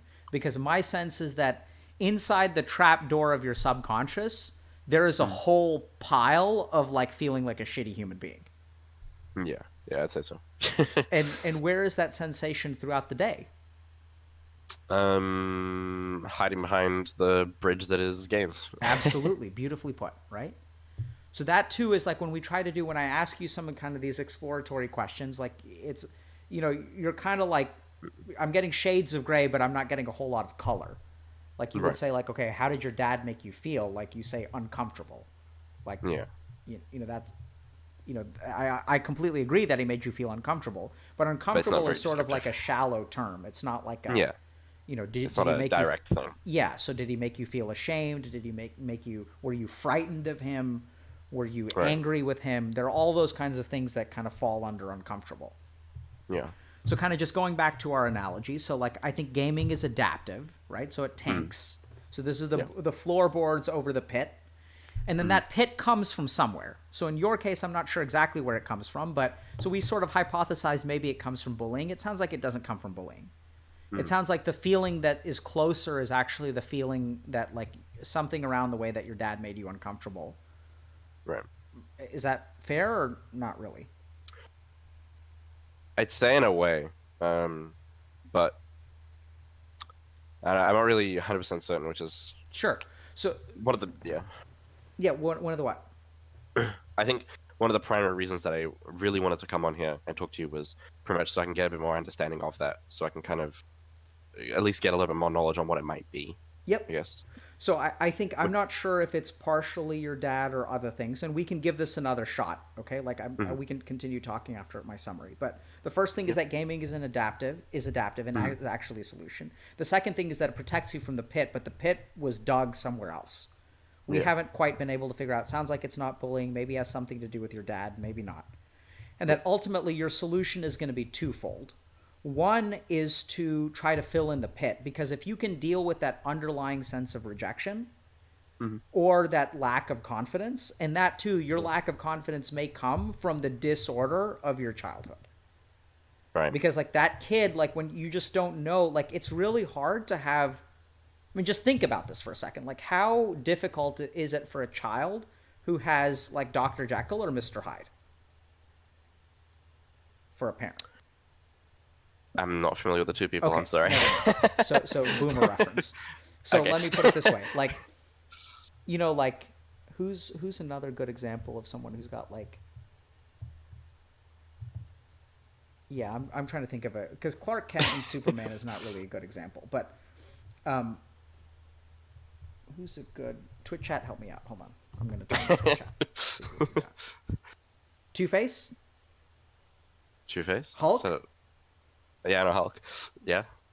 Hulk. Uh, yeah, I don't know. Harvey Dent, Two Face. You familiar with? Yeah, let's go with Two Face. Yeah. Gollum. Yeah, I'm not sure what to use. Walter White? Nah, man, Walter White. He's just changed from good to bad. It's not. It's not. Yeah. Yeah. So my point is like you don't know who you're getting, right? So it's Yeah. like it's really confusing when you have a parent who's loving and kind and supportive, but then like Mm. another day it's like gravity is going up or gravity is going down. Yeah. It's just fucking hard. Yeah. So I think something about your lack of confidence probably comes from that. That's it. And So yeah. so something about the whole comes from there. And then the Yeah. problem is that, as you mentioned earlier, like, when you don't have confidence and you get rejected, it's shattering. And Mm. then on top of that, when you say like, what does rejection do to you? And your response is, it shatters me a little bit. Like that's an oxymoron if I've ever heard one. Yeah. And then Yeah, I guess so. even that though makes sense, because I think another adaptive mechanism that you have is you've learned how to numb yourself to the pain of being shattered. But I do think Yeah. you get shattered with every rejection. Mhm. And so I think your way forward is twofold. One is to understand that gaming is tanking, and that at some point, like, what you're going to have to do is stop let it tanking. And you've got to understand that gaming is going to be a very good solution. But I think you're actually doing a really good job. If you applied for a job 3 weeks ago, that's actually really good. Mm. And at some point, you've got to understand that like you're going to be shattered a little bit more. And not so much that you get used to the shattering, because that you've already done. But I do think it's possible for you to, how can I say this, not get shattered by rejection through sort of intentional growth. Right? So like instead of like numbing yourself to those feelings, like really sitting with those feelings, walking through them, and like letting them kind of pass through you. Because right now I think what's going on is each rejection sort of like adds junk to your inventory. Yeah. And you're not Yeah, really that's- like vendoring that junk. And so over time, like your subconscious is just cluttered with all this trash that is like, and what you Worthless. really need to do is vendor your junk. But I don't think you do that, because what you essentially do is you close the bag, and that's your numbness. You just close your inventory. You're like, fuck, this is such a mess. Then you just close the inventory, and then you keep on trying to live life. And then you don't have any like room for good shit in there, because all the bad shit is filling up your subconscious. Subconscious actually works like that, by the way. Like if it's filled with bad shit, there actually isn't room for good shit. Good stuff. Yeah, I get that. And so I think you've got to open up your bags and vendor some of that shit. So some of that can be through, we can try to talk a little bit further after this if you feel like it. You can see a therapist or something like that. Have you ever tried to see a therapist? I have once, yeah, but didn't. Okay. Yeah. So that's something worth kind of reconsidering. The other thing is we have to try to fill in that pit. So we have to figure out, like, where did this lack of confidence and this sensitivity to rejection come from? I mean, I think the eczema honestly sounds like that would make someone pretty fucking sensitive to rejection. Yeah. To be like judged for like your face and someone call you an alien because your eyes are puffy, like that sounds like it's a pretty bad fucking rejection. Yeah. Pretty shitty. And so it strikes me as a little bit odd that you feel like the feeling is actually different, but I'm going to respect that. I'm going to assume you're right, because I think if you feel like it's not the same, it's not the same. You may have more than one kind of rejection sensitivity. Yeah. One of them does feel, to me, it makes sense though, because you said one of them feels like a lot more persecutory. And then the other sort of like, the job application thing doesn't feel like it's a personal insult. It feels like you're a cog in the wheel and you're just getting railroaded by the system. Yeah. And so I wonder if there's been a time in your life where you felt like you got railroaded by the system. Is that? Possibly, yeah. I'd say it could be a thing, yeah. I'd say it could be, yeah. I mean, so what do you think about this kind of? So one strategy is to like kind of change a little bit, like recognize that gaming is actually going to be doing a lot of important stuff for your brain, and to try to catch those moments and to try to like actually expose yourself to a little bit more negative emotion. So that's one option. Second option is you have to figure out where the source of this rejection sensitivity comes from and try to, cleanse that debuff. Right. I'd say probably just like exposing myself to a little bit is probably like a bit of a better bet for me, I think. Okay. So I think that's something I'll try. It's just scary. What's scary about it? Well, exposing myself to kind of like the negativity and things like that. Yeah. You want to try that here? Like explain, or? No, I mean, do you want to try it here? Yeah. Okay. So close your eyes. Sit up straight. Okay, we're going to try it a different way. So when was the last time that a rejection really hurt you? So it sounds like this last one wasn't that bad. Yeah, no, this last one wasn't that bad. I'd say it was probably around 3 months ago. I got to a job interview, and it felt like it went well. And they said obviously something like get in touch with me. And I mean, I was quite excited for the job. Like I thought it was something that I could do. It was something that like help me keep like healthy and on my feet and things like that. Mm-hmm. And obviously I thought it went well. Like the interviewer was like really nice and things like that. And then just didn't hear anything. And it was just the fact that like I didn't get a no, that it just kind of like kept lingering. And it just felt like as each day went past, like that sinking just like got worse and worse and worse. Okay, so tell me something that I about would the have been sinking. upset for. Where do you feel the sinking? Do you remember? Definitely in the chest. Like it's just the feeling of thinking that something was gonna start doing well, and then it wasn't. Like you get on a high temporarily, and then you just like gradually feel the sinking consistently. So it kind of feels like, an elevation followed by like a depression. Yeah. Like a disappointment. Much. Yeah. Huh. Interesting. Have you had that feeling before? Like that kind of excitement in your chest followed by kind of like the sinking feeling? Yeah, I've had quite a bit. Can you tell me about a couple of times? One of the ones was like a test in school. Like I used to do like drama and things like that, like acting, and I thought I'd do well. And then like it's pretty much like kind of situations where I kind kind of amped myself up for thinking that I did well, and I didn't, like misguiding myself.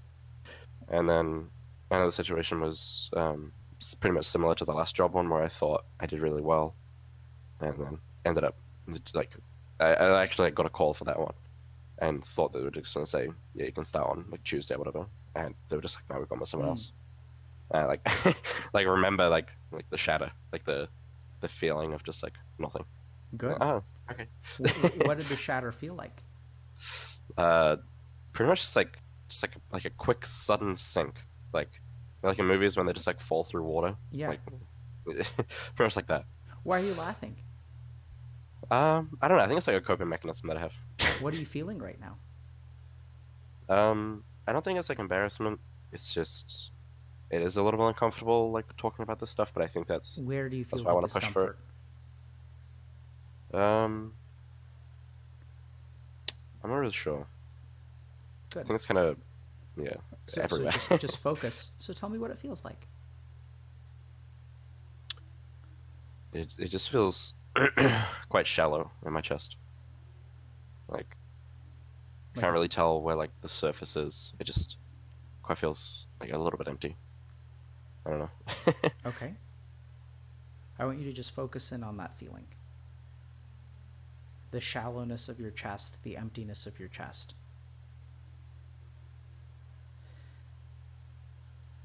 And now what's happening to the feeling? It's kind of soothing over a little bit. Yeah. It's kind of interesting. You can even see it. You can see Yeah. the change come over you. Try to feel it. Soothing over it. What does that mean? It's like I don't know. I get like a visual thing of like when they're like soothing the cement over bricks and they're like building something. Okay. So you're kind of helping it out. It's Yeah. yeah. So let me ask you something. Is there a particular time where you felt that feeling of kind of shallowness or emptiness pretty profoundly? Um.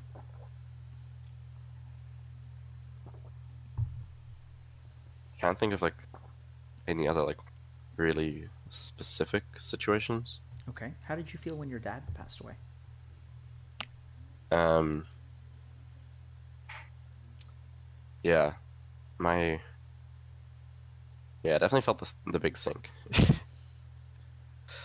Like So go ahead. yeah, it was kind of like a mixture of like panic and the shallow sinking feeling, like the instant like the thud.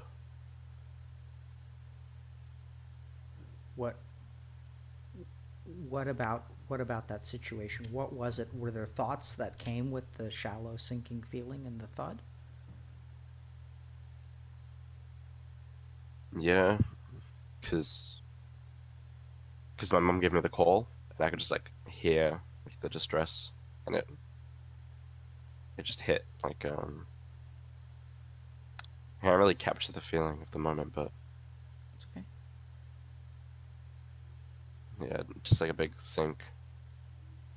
I So felt very frantic, like I wanted to sure. be there, but yeah. Yeah. Did you have I mean, I think it's, any parent passing away is very, very difficult. Is Mm. there something in the same flavor or color as what we've been talking about with your dad passing away? I mean, the sinking feeling of that is quite similar to when I got the phone call for the not getting the job, but obviously on a much grander scale. Sure, of course. Yeah. And what so did that when your dad passed away, did you feel like I mean, does that feel like I know it's going to sound like a weird word, but I'm asking you literally in your Mm. body does it feel like a rejection? Yeah. What do you think Yeah. was it that got rejected? The losing the opportunity to show that I can do better, Hmm. I guess. That's kind of interesting. I mean, oddly enough, Scott, I think that is the statement that you've made that feels the most full circle to me. Hmm. Because I had kind of written down on my paper that there was fear of rejection, and what you're really wanting to do is like make people proud. Hmm. Did you want to make your dad proud? Yeah, Was he maybe I did. proud? I'd say it's certain things, I guess, but as a whole, I probably could have done a lot better. But yeah, not sure. Hmm. Do you feel like you screwed up? A little bit, yeah. Now help me understand, when you say a little bit, does that A actually lot. mean okay? Yeah. Because there could be other feelings there, right? So Yeah, I yeah, mean, because it's completely reasonable for you to think that you didn't screw up that big, because yeah. I, I mean, who do you feel like you've let down? Primarily him, because like I know that I could have done better, and it's just not living up to the potential that Hmm. I think I have inside me. Mm-hmm. So now I'm going to ask you a question, Scott. Hmm. When you get rejected, I think that there are two parts of you. I think there's a part of you that feels like you have the potential to do great things, and Hmm. in a weird way. And now I'm going to be a little bit Freudian, okay? So you have to forgive me a little bit if this Let's could go. just be complete bullshit. So I want you to imagine that there are two versions of your dad, right? Hmm. The one who's not drunk and the one who's drunk. And then each of those versions in turn creates two versions of you. Yep. There's the dad who taught you how to play football, who played Final Fantasy with you. There's that guy. And so then there's also two Scotts. Hmm. There's the Scott who's confident in himself and knows he has potential. And then there's another Scott who is kind of unsure about what he's worth. Does that make sense? Yeah, it does. And then I think that what maybe is very scary for you is that you're not sure which of those Scots is real. Yeah, And every time you get rejected, maybe it terrifies you a little bit that the one who's a failure is actually the real Scott. yeah. That's pretty accurate. Yeah, so I'm going to I just want you to sit with that thought for a second, okay? And I Hmm. want you to try to, how can I say this? Do you know how those two Scots feel different? What your experience of them is, or their experience of you? Because sometimes you're one Scott and sometimes you're the other Scott. I guess because I guess I have moments of like confidence when I think I've done like if I thought like for after the interviews, for example, something like that. Mm-hmm. So I guess that is that like an example of one Scott, and then the other is the other, Maybe. or And I think what's really scary is that you start to believe that you're the successful Scott, and then mm, life shows you that actually that Scott is false and you're actually a piece of shit. yeah, Is that how it yeah, I know. feels? Yeah, and I think that the sinking feeling is probably the transition, like the noticing moment. So your road forward. So right now, which Scott do you feel like? The piece of shit one. Okay. And what does that feel like? Disappointing Okay. Physically. and emotionally, but yeah. Physically, how does it feel? Oh,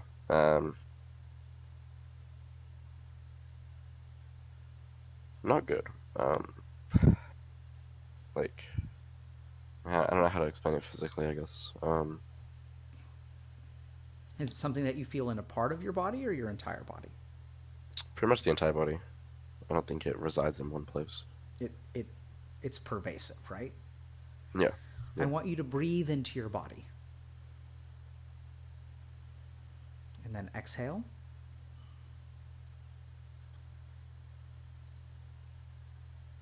So as you breathe in, I want you to imagine vitality coming in, and it's suffusing you. You can feel that breath throughout your entire body. And all of the sense of disappointment and failure that is just fills up every single cell in your body is getting jostled by that vitality. And as you breathe out, I want you to like squeeze that negativity out of you like you're twisting a wet rag. You're bringing in, so imagine that you're like a rag that's full of dirty water, and then you add clean water to it with each breath, and then you wring it out. So a lot of dirt leaves, but there's still a lot of dirt that remains. And so with each breath, you're adding more clean water. And with each cycle, with each exhalation, you're wringing out more dirt.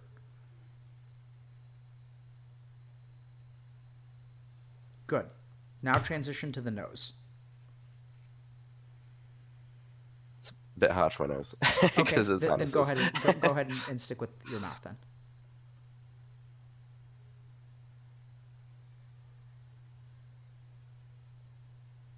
Good.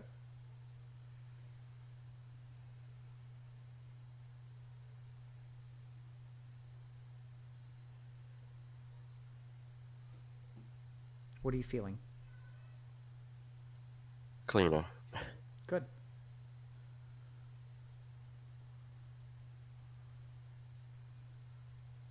So I want you to do 3 more breaths like that, and then let your breathing return to normal.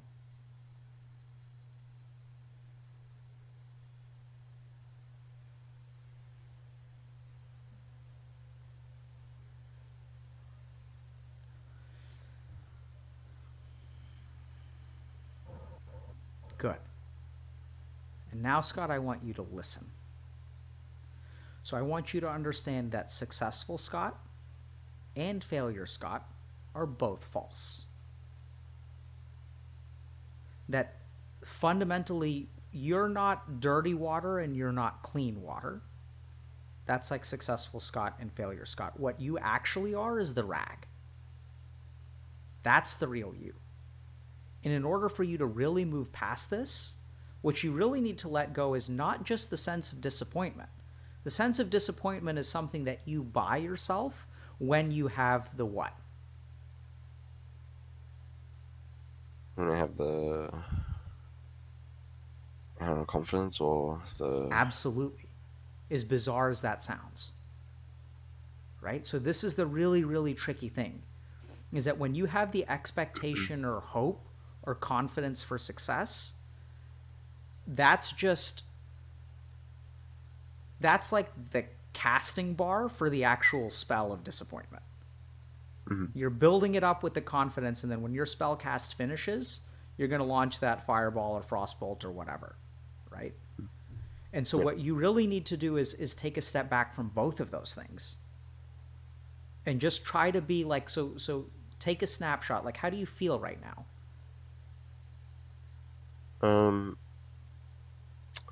A lot more tranquil, I guess. Like I feel. Are you successful right now? I mean, more so than I was like an hour ago. I feel a lot more like I understand the situation a lot more. So I agree with you that you understand the situation. Are you successful? No. Good. Are you a failure? Yes. A little bit. A little bit, okay. But less so than before, right? Yeah. You feel like a failure in this moment. Yes. Okay. So I want you to try to notice that feeling of failure is not actually you, but is something that fills your cells. Does that make sense? It does, yeah. So it's like you still have a bunch of crap that you need to vendor. We're not going to cure you yet. It's not like you can just click one button and sell all your trash. But I want you to notice what has changed in you. So you've shed a little bit of failure, but you have not gained a little bit of success. Does that make sense? Yeah, it opens up more space for success, though. Sure. But what I really want you to notice is that so far you have thought that when you reduce failure, success comes. It's a seesaw. Right? But you're not actually any more successful. You've just stepped off of the seesaw a little bit, so it has less up and down. Yeah, yeah, And the more that you can understand, like the more you can become closer to what you are now. And I see that, you know, you still feel the failure pretty profoundly. So I think you've got to do this kind of practice, like this yeah, visualization of like wringing out the dirt. That's really yeah. what you've got to do. I think the better off you're going to feel. Right. And when it comes to applying for a job, it sounds like you apply for how many jobs per month? Mm, 2, 3. Yeah.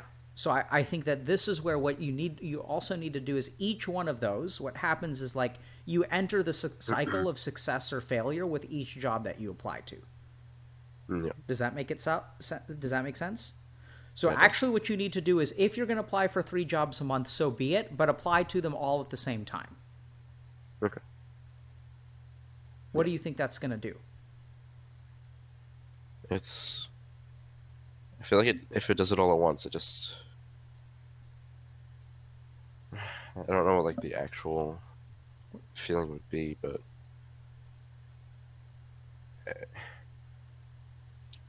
it'd feel a little more relieving, I guess. But Yeah, why?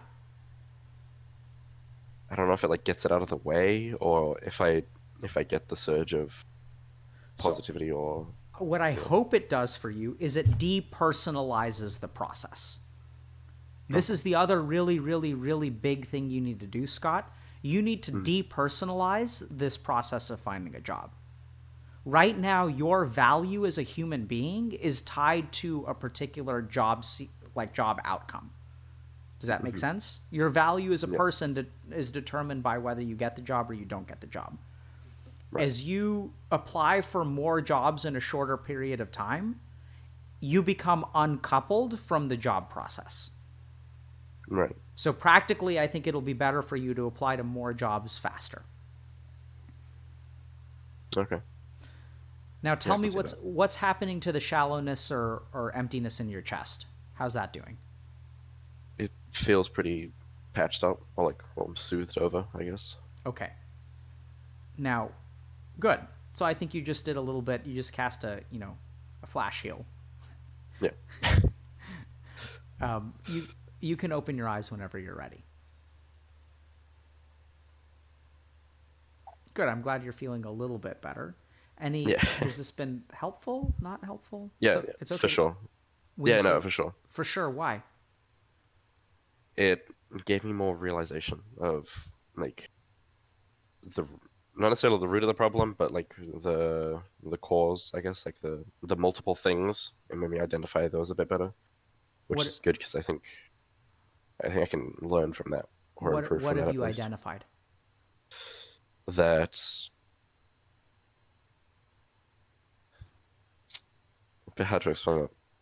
That So Scott, I think you do a fabulous job of explaining when you think you do a bad job. right.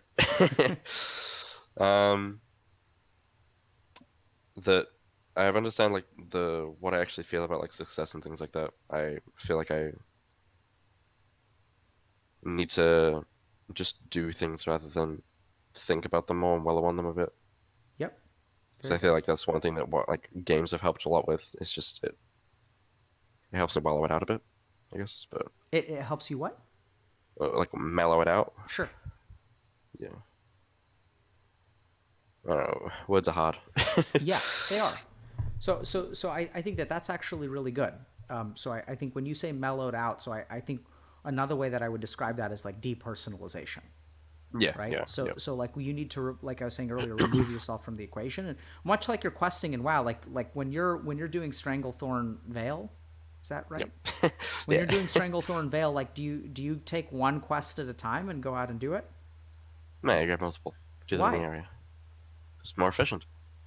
Okay, so like what about your job seeking process? Yeah, How that many would be more applic- efficient if I do them all at once. Yeah, absolutely.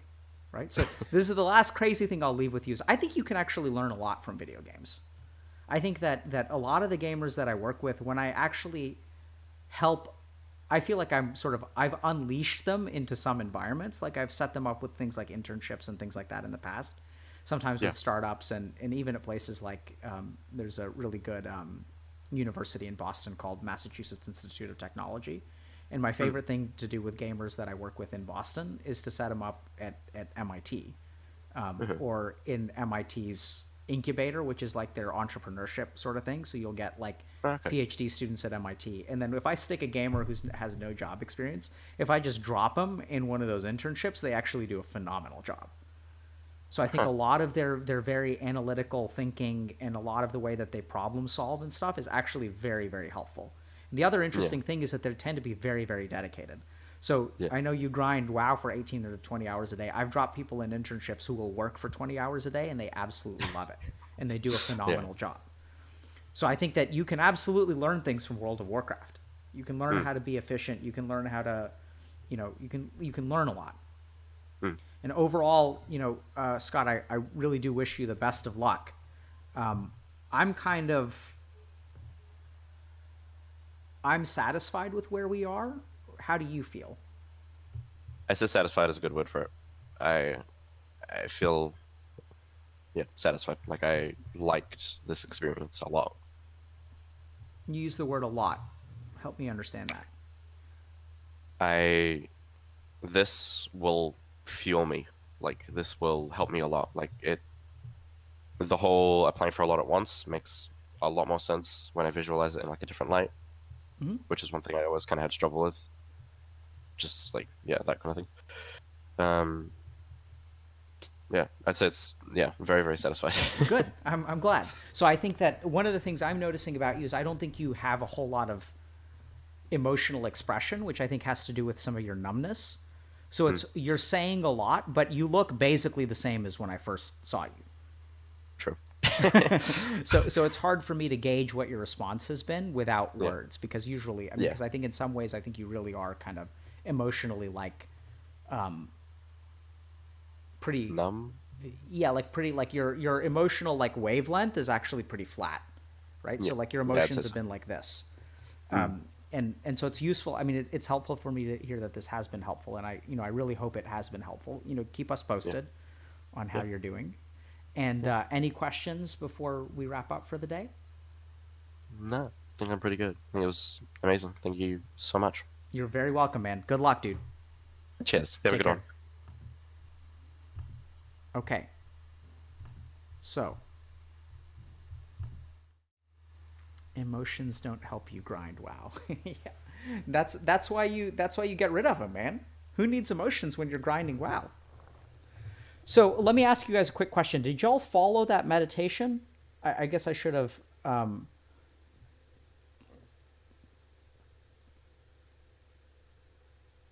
Oh yeah. So people are asking, did he have some amount of alexithymia? He had a ton of alexithymia.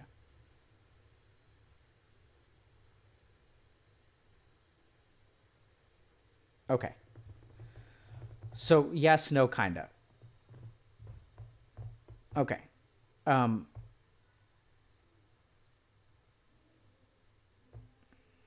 Let me just think. Okay, so let's just do a little bit of Nadi Shuddhi. Let's do some alternate nostril breathing, okay? So I should have... you're a sociopath. How do you gain empathy? I'm not sure that you're a sociopath.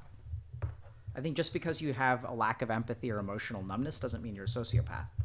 So not feeling things doesn't necessarily... That's a symptom. That's not a diagnosis, right? So diagnosis is sociopathy, but there are all kinds of other reasons why you may not have empathy. Burnout.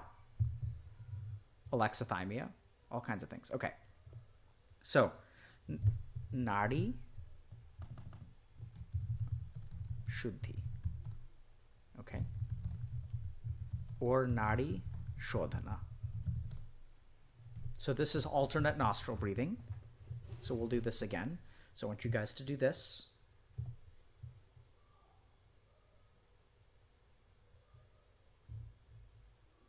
Okay. Actually, there's a good question here, so I'm going to expand on it a little bit. So someone asks, can you expand on the alcoholic parents and gaming addiction thing? Yeah, so starting in 2015, I started working with gamers, right? So that was about 5 years ago now. One of the most surprising things that I discovered was that about 30% of the gamers that I've worked with over maybe 200 or 300 or 400 gamers, that sounds kind of high. Probably lower than that. But of the ones that I worked with individually, which was maybe like 100 or 200, I'd say like a third of them had actually alcoholic parents, or one parent who was alcoholic. And I was just very, very surprised because I had always thought of gaming addiction as like an individual dopamine kind of thing. Like, it's about the dopamine in your brain and stuff like that. It really has nothing to do with, having alcoholic parents. So there are 2 or 3 hypotheses. One is that, if you're prone to addiction in your brain, whether it be alcohol or another substance, maybe the biological vulnerability to alcohol in some way translates to a biological vulnerability to video game addiction, right? So some people say they have a quote unquote addictive personality. I don't really quite buy that sort of sense, but I think it's complicated. So one option is that there's a biological predisposition that is genetically inherited to be addicted from one substance to be addicted to another substance. Now, I don't really hold too much to that theory because what we do know from genetic inheritance is that, like, being addicted to alcohol, like, so if you have a predisposition for alcoholism, it doesn't necessarily mean that you're going to get addicted to heroin. So, like, addiction is substance specific. So you have alcoholism that runs in families, and you have, like, opiate addiction that runs in families, and that people also have a quote-unquote drug of choice. So the question is, why do people have a drug of choice? Like, biologically, why is it that some people get addicted to alcohol, and some people get addicted to opiates, and some people get addicted to marijuana, some people get addicted to meth? Like, why do people get addicted to different things? Why aren't substances, like, just more or less addictive, And so the individuality, it turns out, is born in neuroscience. So our euphoria, like which substance creates a sense of euphoria in our brain, is actually, like, dependent on our biology. So some people, like, our brain sort of lights up like a Christmas tree. Some people with alcohol, some people with opiates, some people with marijuana, some people with methamphetamine, some people with video games, some people with other things. So there is a biological component, but that they seem to be specific to the substance. So what I believe, so that is kind of like a counter argument to, like, a genetic predisposition from alcohol to video game addiction. What I think makes a lot more sense, there may be some component, in fact, there probably is. But what I think is a lot more accurate is when I talk to people, they actually have this pattern quite commonly, which is that they just fundamentally are, like, not confident in the person that they are. And you can kind of, like, with many people, I'll sort of dig into things like bullying and stuff like that. But, like, I mean, everyone fucking gets bullied. Come on. Like, most people get bullied. And not everyone turns into a video game addict, or at least not of this severity. So the question is, like, why do you turn into a video game addict? And my sense is that, you need a bigger tank for, like, a bigger boss. And the bigger your pit is, the more planks that you need to cover it. And so people who get very, very addicted to video games have actually, like, a bigger pit, or they're dealing with, like, more and more uncertainty. And if you think about it, what does a video game give you? It gives you certainty. Like, WoW why do people play WoW over and over and over and over again? It's because it's the same damn thing every single time. There's no uncertainty.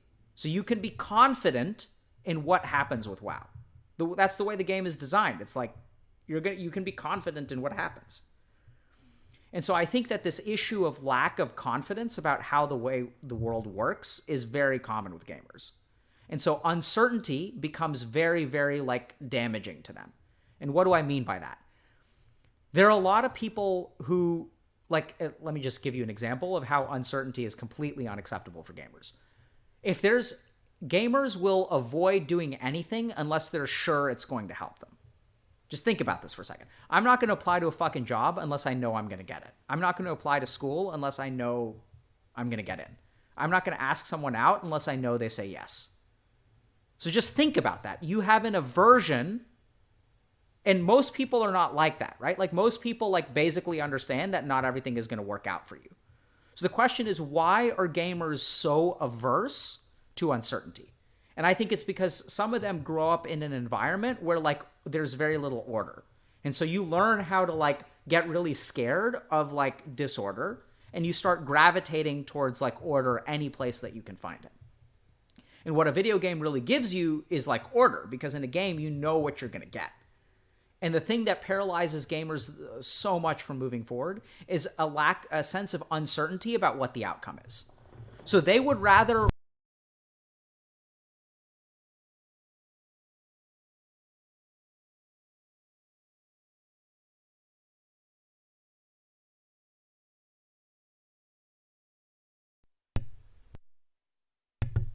See, this is what happens every time. Is this working? Okay. So every time I say something profound, either Discord cuts out or Twitch stops streaming or I knock out. Yeah. So let me explain something to you. Gamers would rather... How can I say this? They would rather waste all of their hours...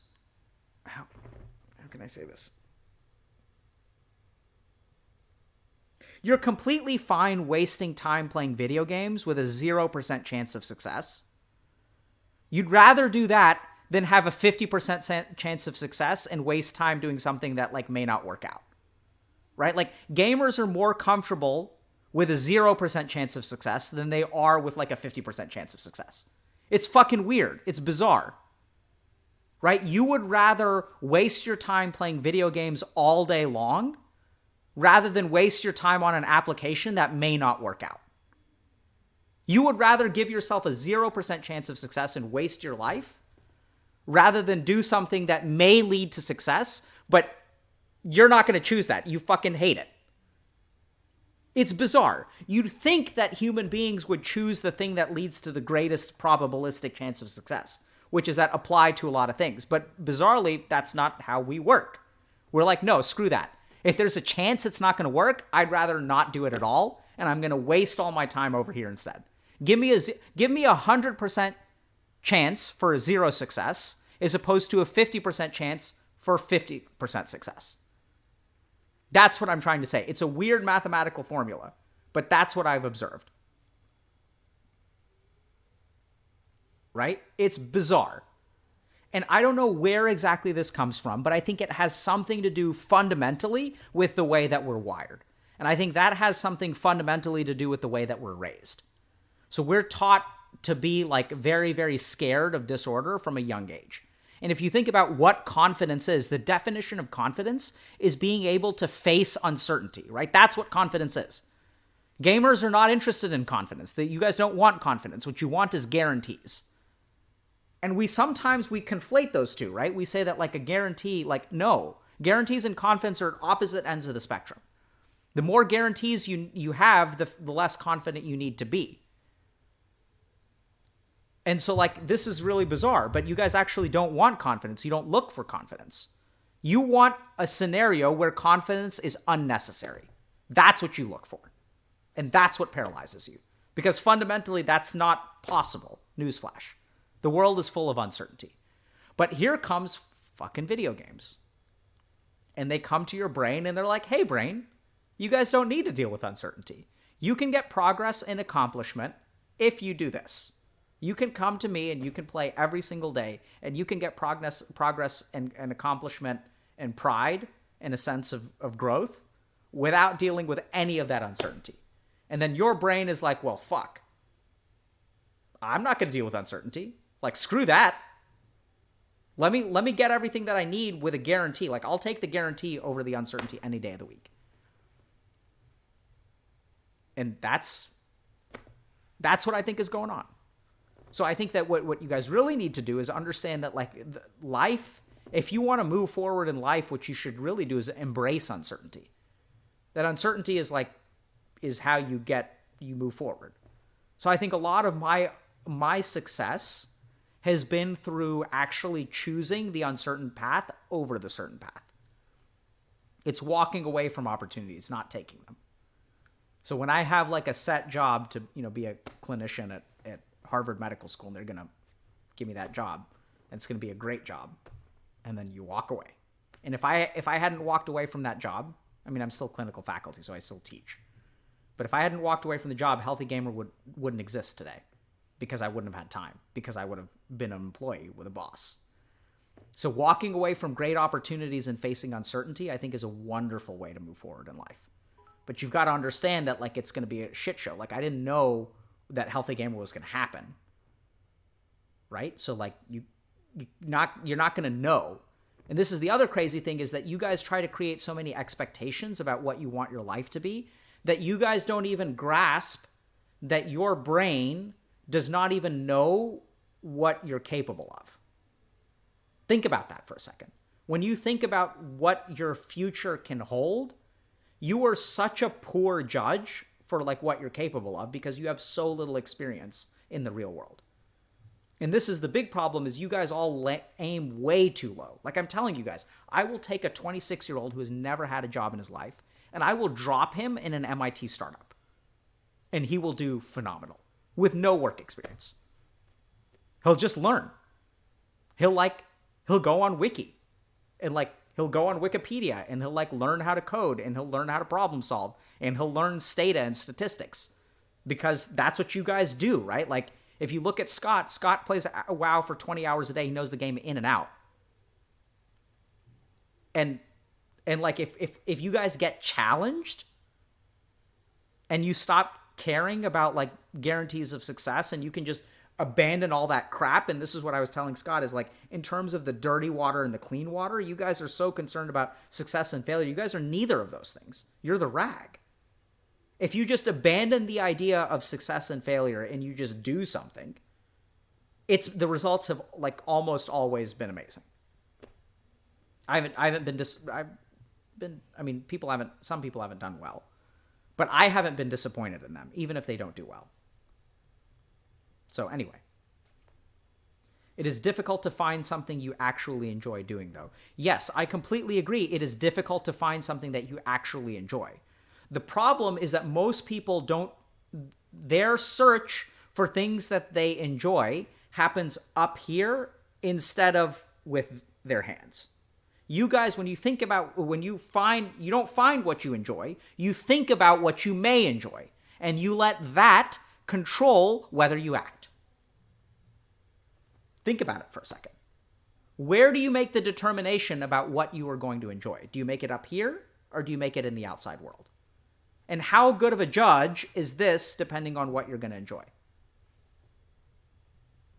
Think about it. Right? So this is exactly what I'm saying. You guys, in terms of the solution space that you create for yourself, it is so narrow because you guys have no idea what you enjoy.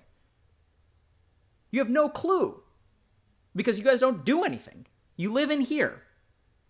And that's not just a bad, in this case, it's a bad thing, but this is what I'm telling you guys. You guys have spent so much time living in here that like we live in a world where like this working really well is actually the most important part of your success in the real world. This. And so if you actually find yourself in a job that you enjoy, this shit is leveled up so much that you guys are going to do an amazing job because you've leveled this up. The problem is this can't fix everything. So you just need to level up your like IRL skills a little bit and then unleash. That's really the best word that I can think of. I feel like I'm unleashing gamers into like certain areas. It's like they're like a fucking tornado and they just own it. One last story I'll share with you guys, okay? I was taking a class called Value-Based Healthcare at Harvard Business School. So this is a class where there were 100 or so physicians throughout the Harvard Medical School training program who took a class, so Harvard Andy, and I'm using this phrase for a reason, right? At HBS. So these are a bunch of fucking tryhards who are very accomplished. And we had an assignment. The assignment was optimize patient flow through a urology clinic. So urology is like the subspecialty of medicine that deals with the genital tract and also the urogenital tract. Sorry, not genital tract, but urogenital. So it's like urine stuff, like bladder, urethra, all that kind of stuff. They also deal with like erectile dysfunction and stuff like that. And so like they have some procedures, right? So that sometimes they have to like inject dyes and take x-rays and stuff like that. So they have patients that come to urology clinic and it's like kind of complicated. It's not like psychiatry where you come in, you just talk to someone and then you leave. You have to like get prepped by a nurse. The doctor has to do a procedure. Some people need procedures. Some people don't need procedures. Some people need prep. Some people don't need prep. So it's like a complicated situation where you don't know what the patient's needs are. So you don't know how many nurses do you need? How many doctors do you need? How many rooms do you need? How many rooms with equipment do you need? How many like offices do you need for just consultations where you talk about medications? It's kind of complicated. So our task was to optimize flow through a urology clinic. So I log on to Discord and I turn to a couple of buddies of mine who are all neats. I'm like, hey guys, I have this task. Like, do you guys want to help me try to figure this out? And I send them the case. It's like a case study. So they work on the case and they come back with solutions. They're like, oh, you should do this, this, and this. This is what I think you should do. I'm like, great. Next day I go to class, or next week I go to class. And then, the professor's like, what do you guys think you should do to optimize flow? And then I have my plagiarized answers from my buddies on Discord. I raise my hand and I say, I think we should do this, this, and this. Professor's like, fantastic. Those are all wonderful ideas. Like, I'm telling you guys, crazy. Right? So what gamers are good at is if you give them a system and you tell them to optimize a system, they're good at that. Because think about what you've trained yourself to do. You optimize WoW, you optimize Fortnite, you optimize League of Legends, you optimize Dota, you optimize Final Fantasy Tactics, you optimize all kinds of stuff. You guys are great at optimizing. And all you have to do is just do you guys realize like how bad people are at optimizing things in the real world? Like, people do stupid stuff all the time. Like, it's just mind-numbingly dumb. And it feels mind-numbingly dumb to me because I'm an optimizer. Like, you guys know what min-maxing in D&D is? Like, we're good at min-maxing. If you guys are good at min-maxing, you're going to be good at, like, other stuff in the real world, too. You just need the social skills, and you need to, like, apply for the job to where people don't think you're an asshole when you tell them that you're doing something dumb. And you can actually help a lot of people.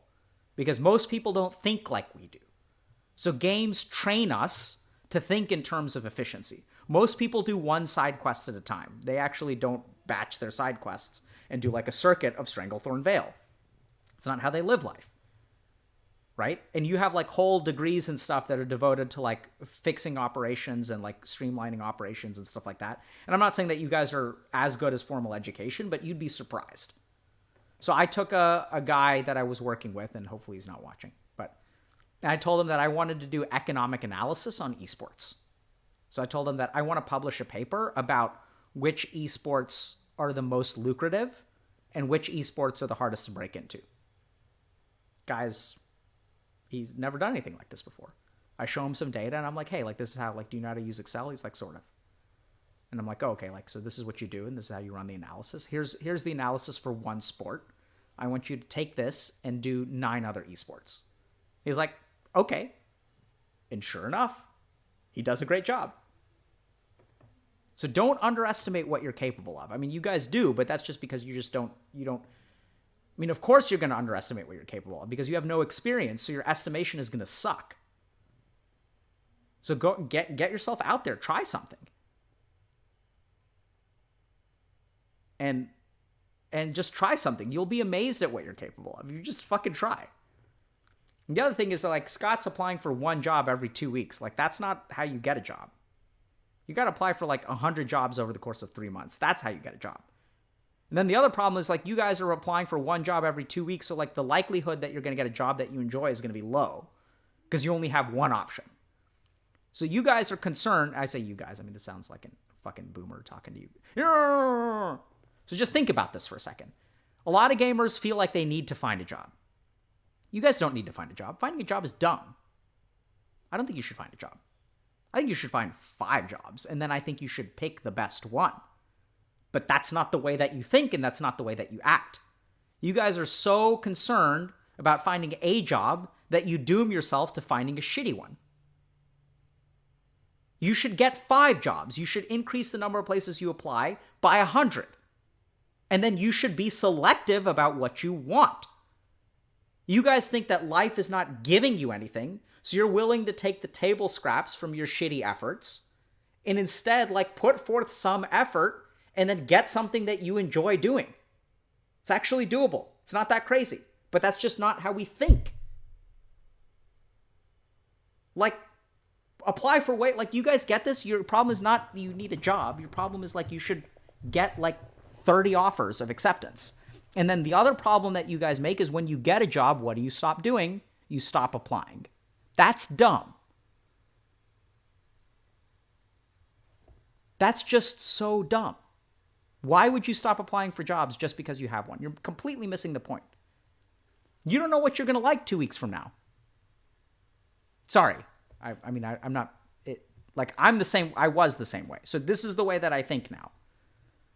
It's like, just pause and think about this, right? So like, don't accept, how can I say this? Don't accept the walkthrough that the boomer generation has given you. Create your own walkthrough, because the walkthrough from the boomer generation, which is they say, hey kid, you don't have a job, you need a job. That walkthrough doesn't work for us. That's why the world is like, that's why everything is shit. Because the boomers gave us a walkthrough and they're like, this is how you be successful in life. That walkthrough doesn't work anymore. We've got to come up with our own solutions. And our own solutions are going to be different. And we don't have to work hard. Like their walkthrough is like, work hard and you'll be successful in life. That's a dumb walkthrough. Don't do that. I'm lazy. You guys are lazy. That's fine.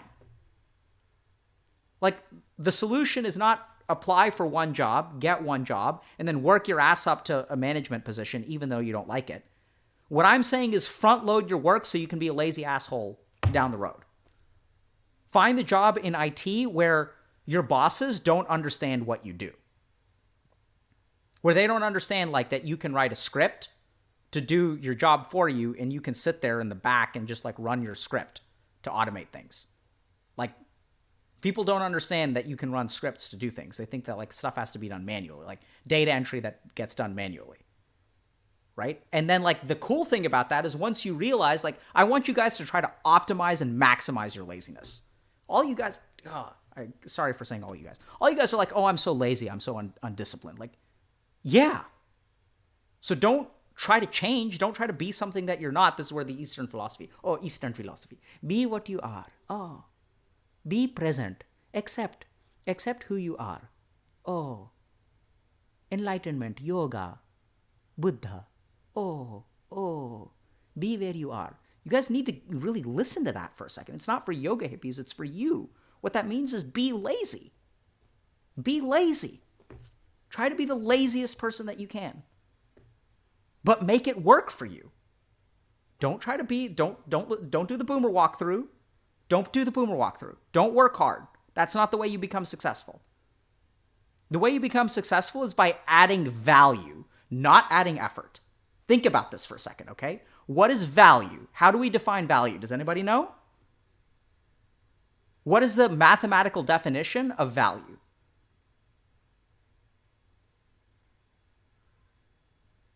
How do you define value? No, incorrect. Value equals value. Incorrect. Isn't value and effort the same? Absolutely incorrect.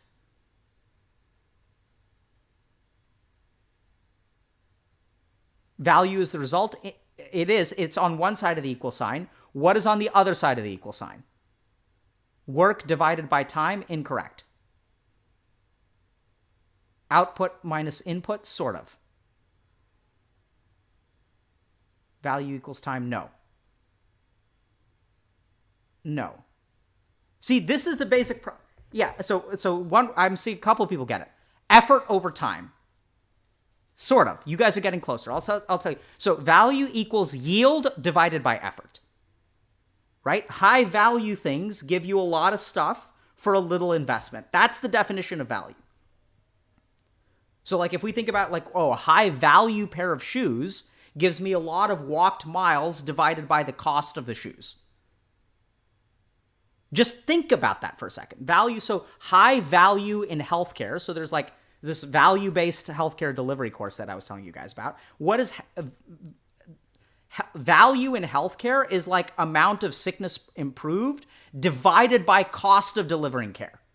Do you guys get that? So it's like yield divided by cost. And so if you guys want to have high value, what that means is that your effort can be low. That's the goal. So if you guys are lazy, that's perfectly acceptable. Optimize that. In fact, all of healthcare in the US right now is trying to become lazier. They're trying to reduce the cost or the effort that you put in and get more out of the like clinical outcomes that you receive. Does that make sense? So be lazy. Just figure out how to make laziness work. Don't try to not be lazy. Dumb. Sorry for calling you guys dumb, but it is dumb. It's like dumb. I was dumb. I mean, I'm still dumb, probably. Like 10 years from now, I'm going to be saying something else about how stupid I was before. was like, oh, I was so dumb. Like I was telling people to be lazy. Like how fucking dumb is that? So grow. Fine. Let's say grow. So I encourage you guys to challenge yourself about thinking about like how can you be as lazy as possible. This is your homework for today. Okay? And think about how many jobs do you need to apply to maximize your laziness. Think about that. The more jobs do you apply to, does that increase your capacity to be lazy over the next year or decrease the capacity to be lazy over the next year?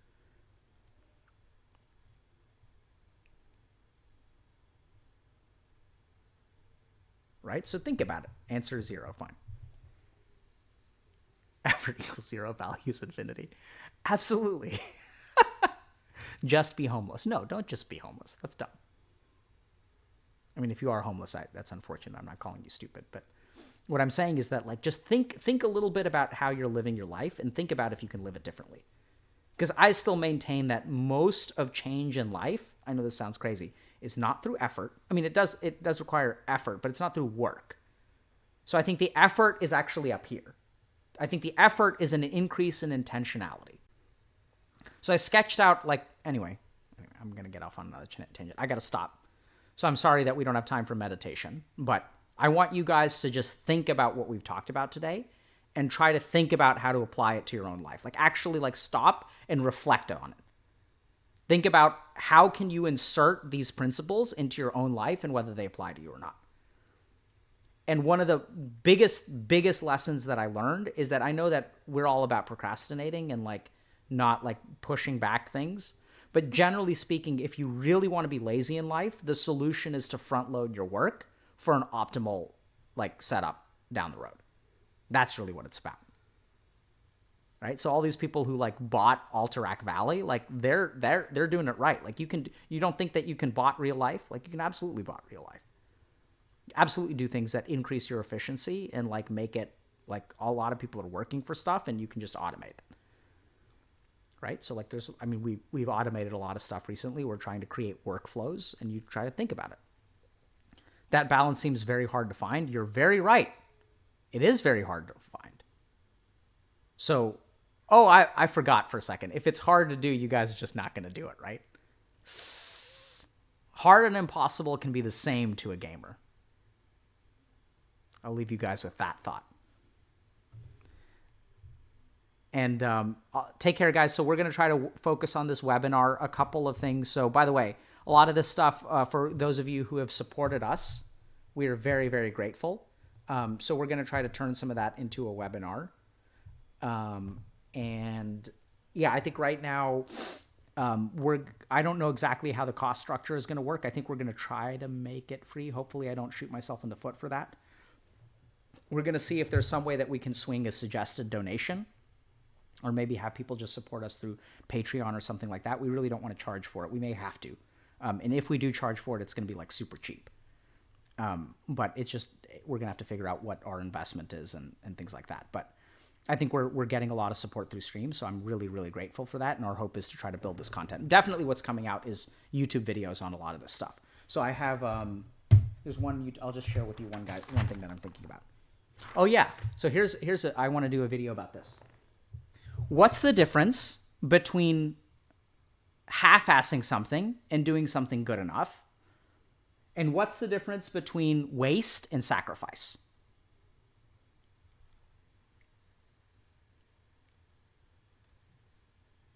Right? So that's something that we're doing a video about. Does that make sense? Think about that for a second.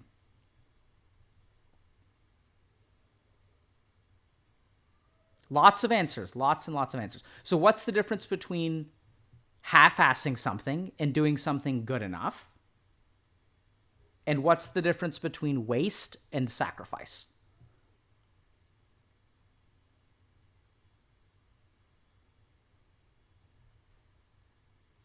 Right? So think about this stuff. And then the next question is it important to understand what the difference between these two things are? That's even a more important question. So these questions that I ask, what's the value of me asking this stuff? What do you think? Do you think it'll change? I mean, I hope that it'll change your life. And I hope it'll change your life because you'll understand the difference between those two things. And hopefully you'll do one instead of the other. And like, so my life has been changed through like answering questions like this. Like, I really want y'all to understand this. My life has not been changed through working harder. It's been changed through like understanding concepts and systems. And that's like a no-brainer, right? Like if you guys see, if you see like speed runs, like someone who does a speed run doesn't work harder than someone who plays the game at a slow pace. What's the difference between a speed run and like a noob who plays the game? In fact, the noob exerts a lot more effort, right? Like what exactly? Proficiency, optimization, knowledge. That is the difference. And the funny thing is that the speedrunner actually beats the game in a fraction of the time as the noob. And so just think about that. Knowledge is sufficient to actually change your life for the better. Absolutely. You cannot teach experience. I completely agree. But I can ask you guys questions, and you can reflect on them, and then you can gain understanding. I can't teach understanding either. I can give you information. And that's part of the reason that what I try to do is ask questions and make statements that are provocative from a thinking perspective. Because my goal here is not to teach you. My goal here is to make you think.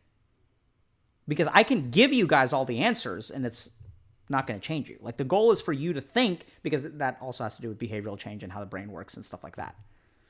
Right? I'm not asking you guys to memorize multiplication tables. I'm asking you guys to learn how to multiply.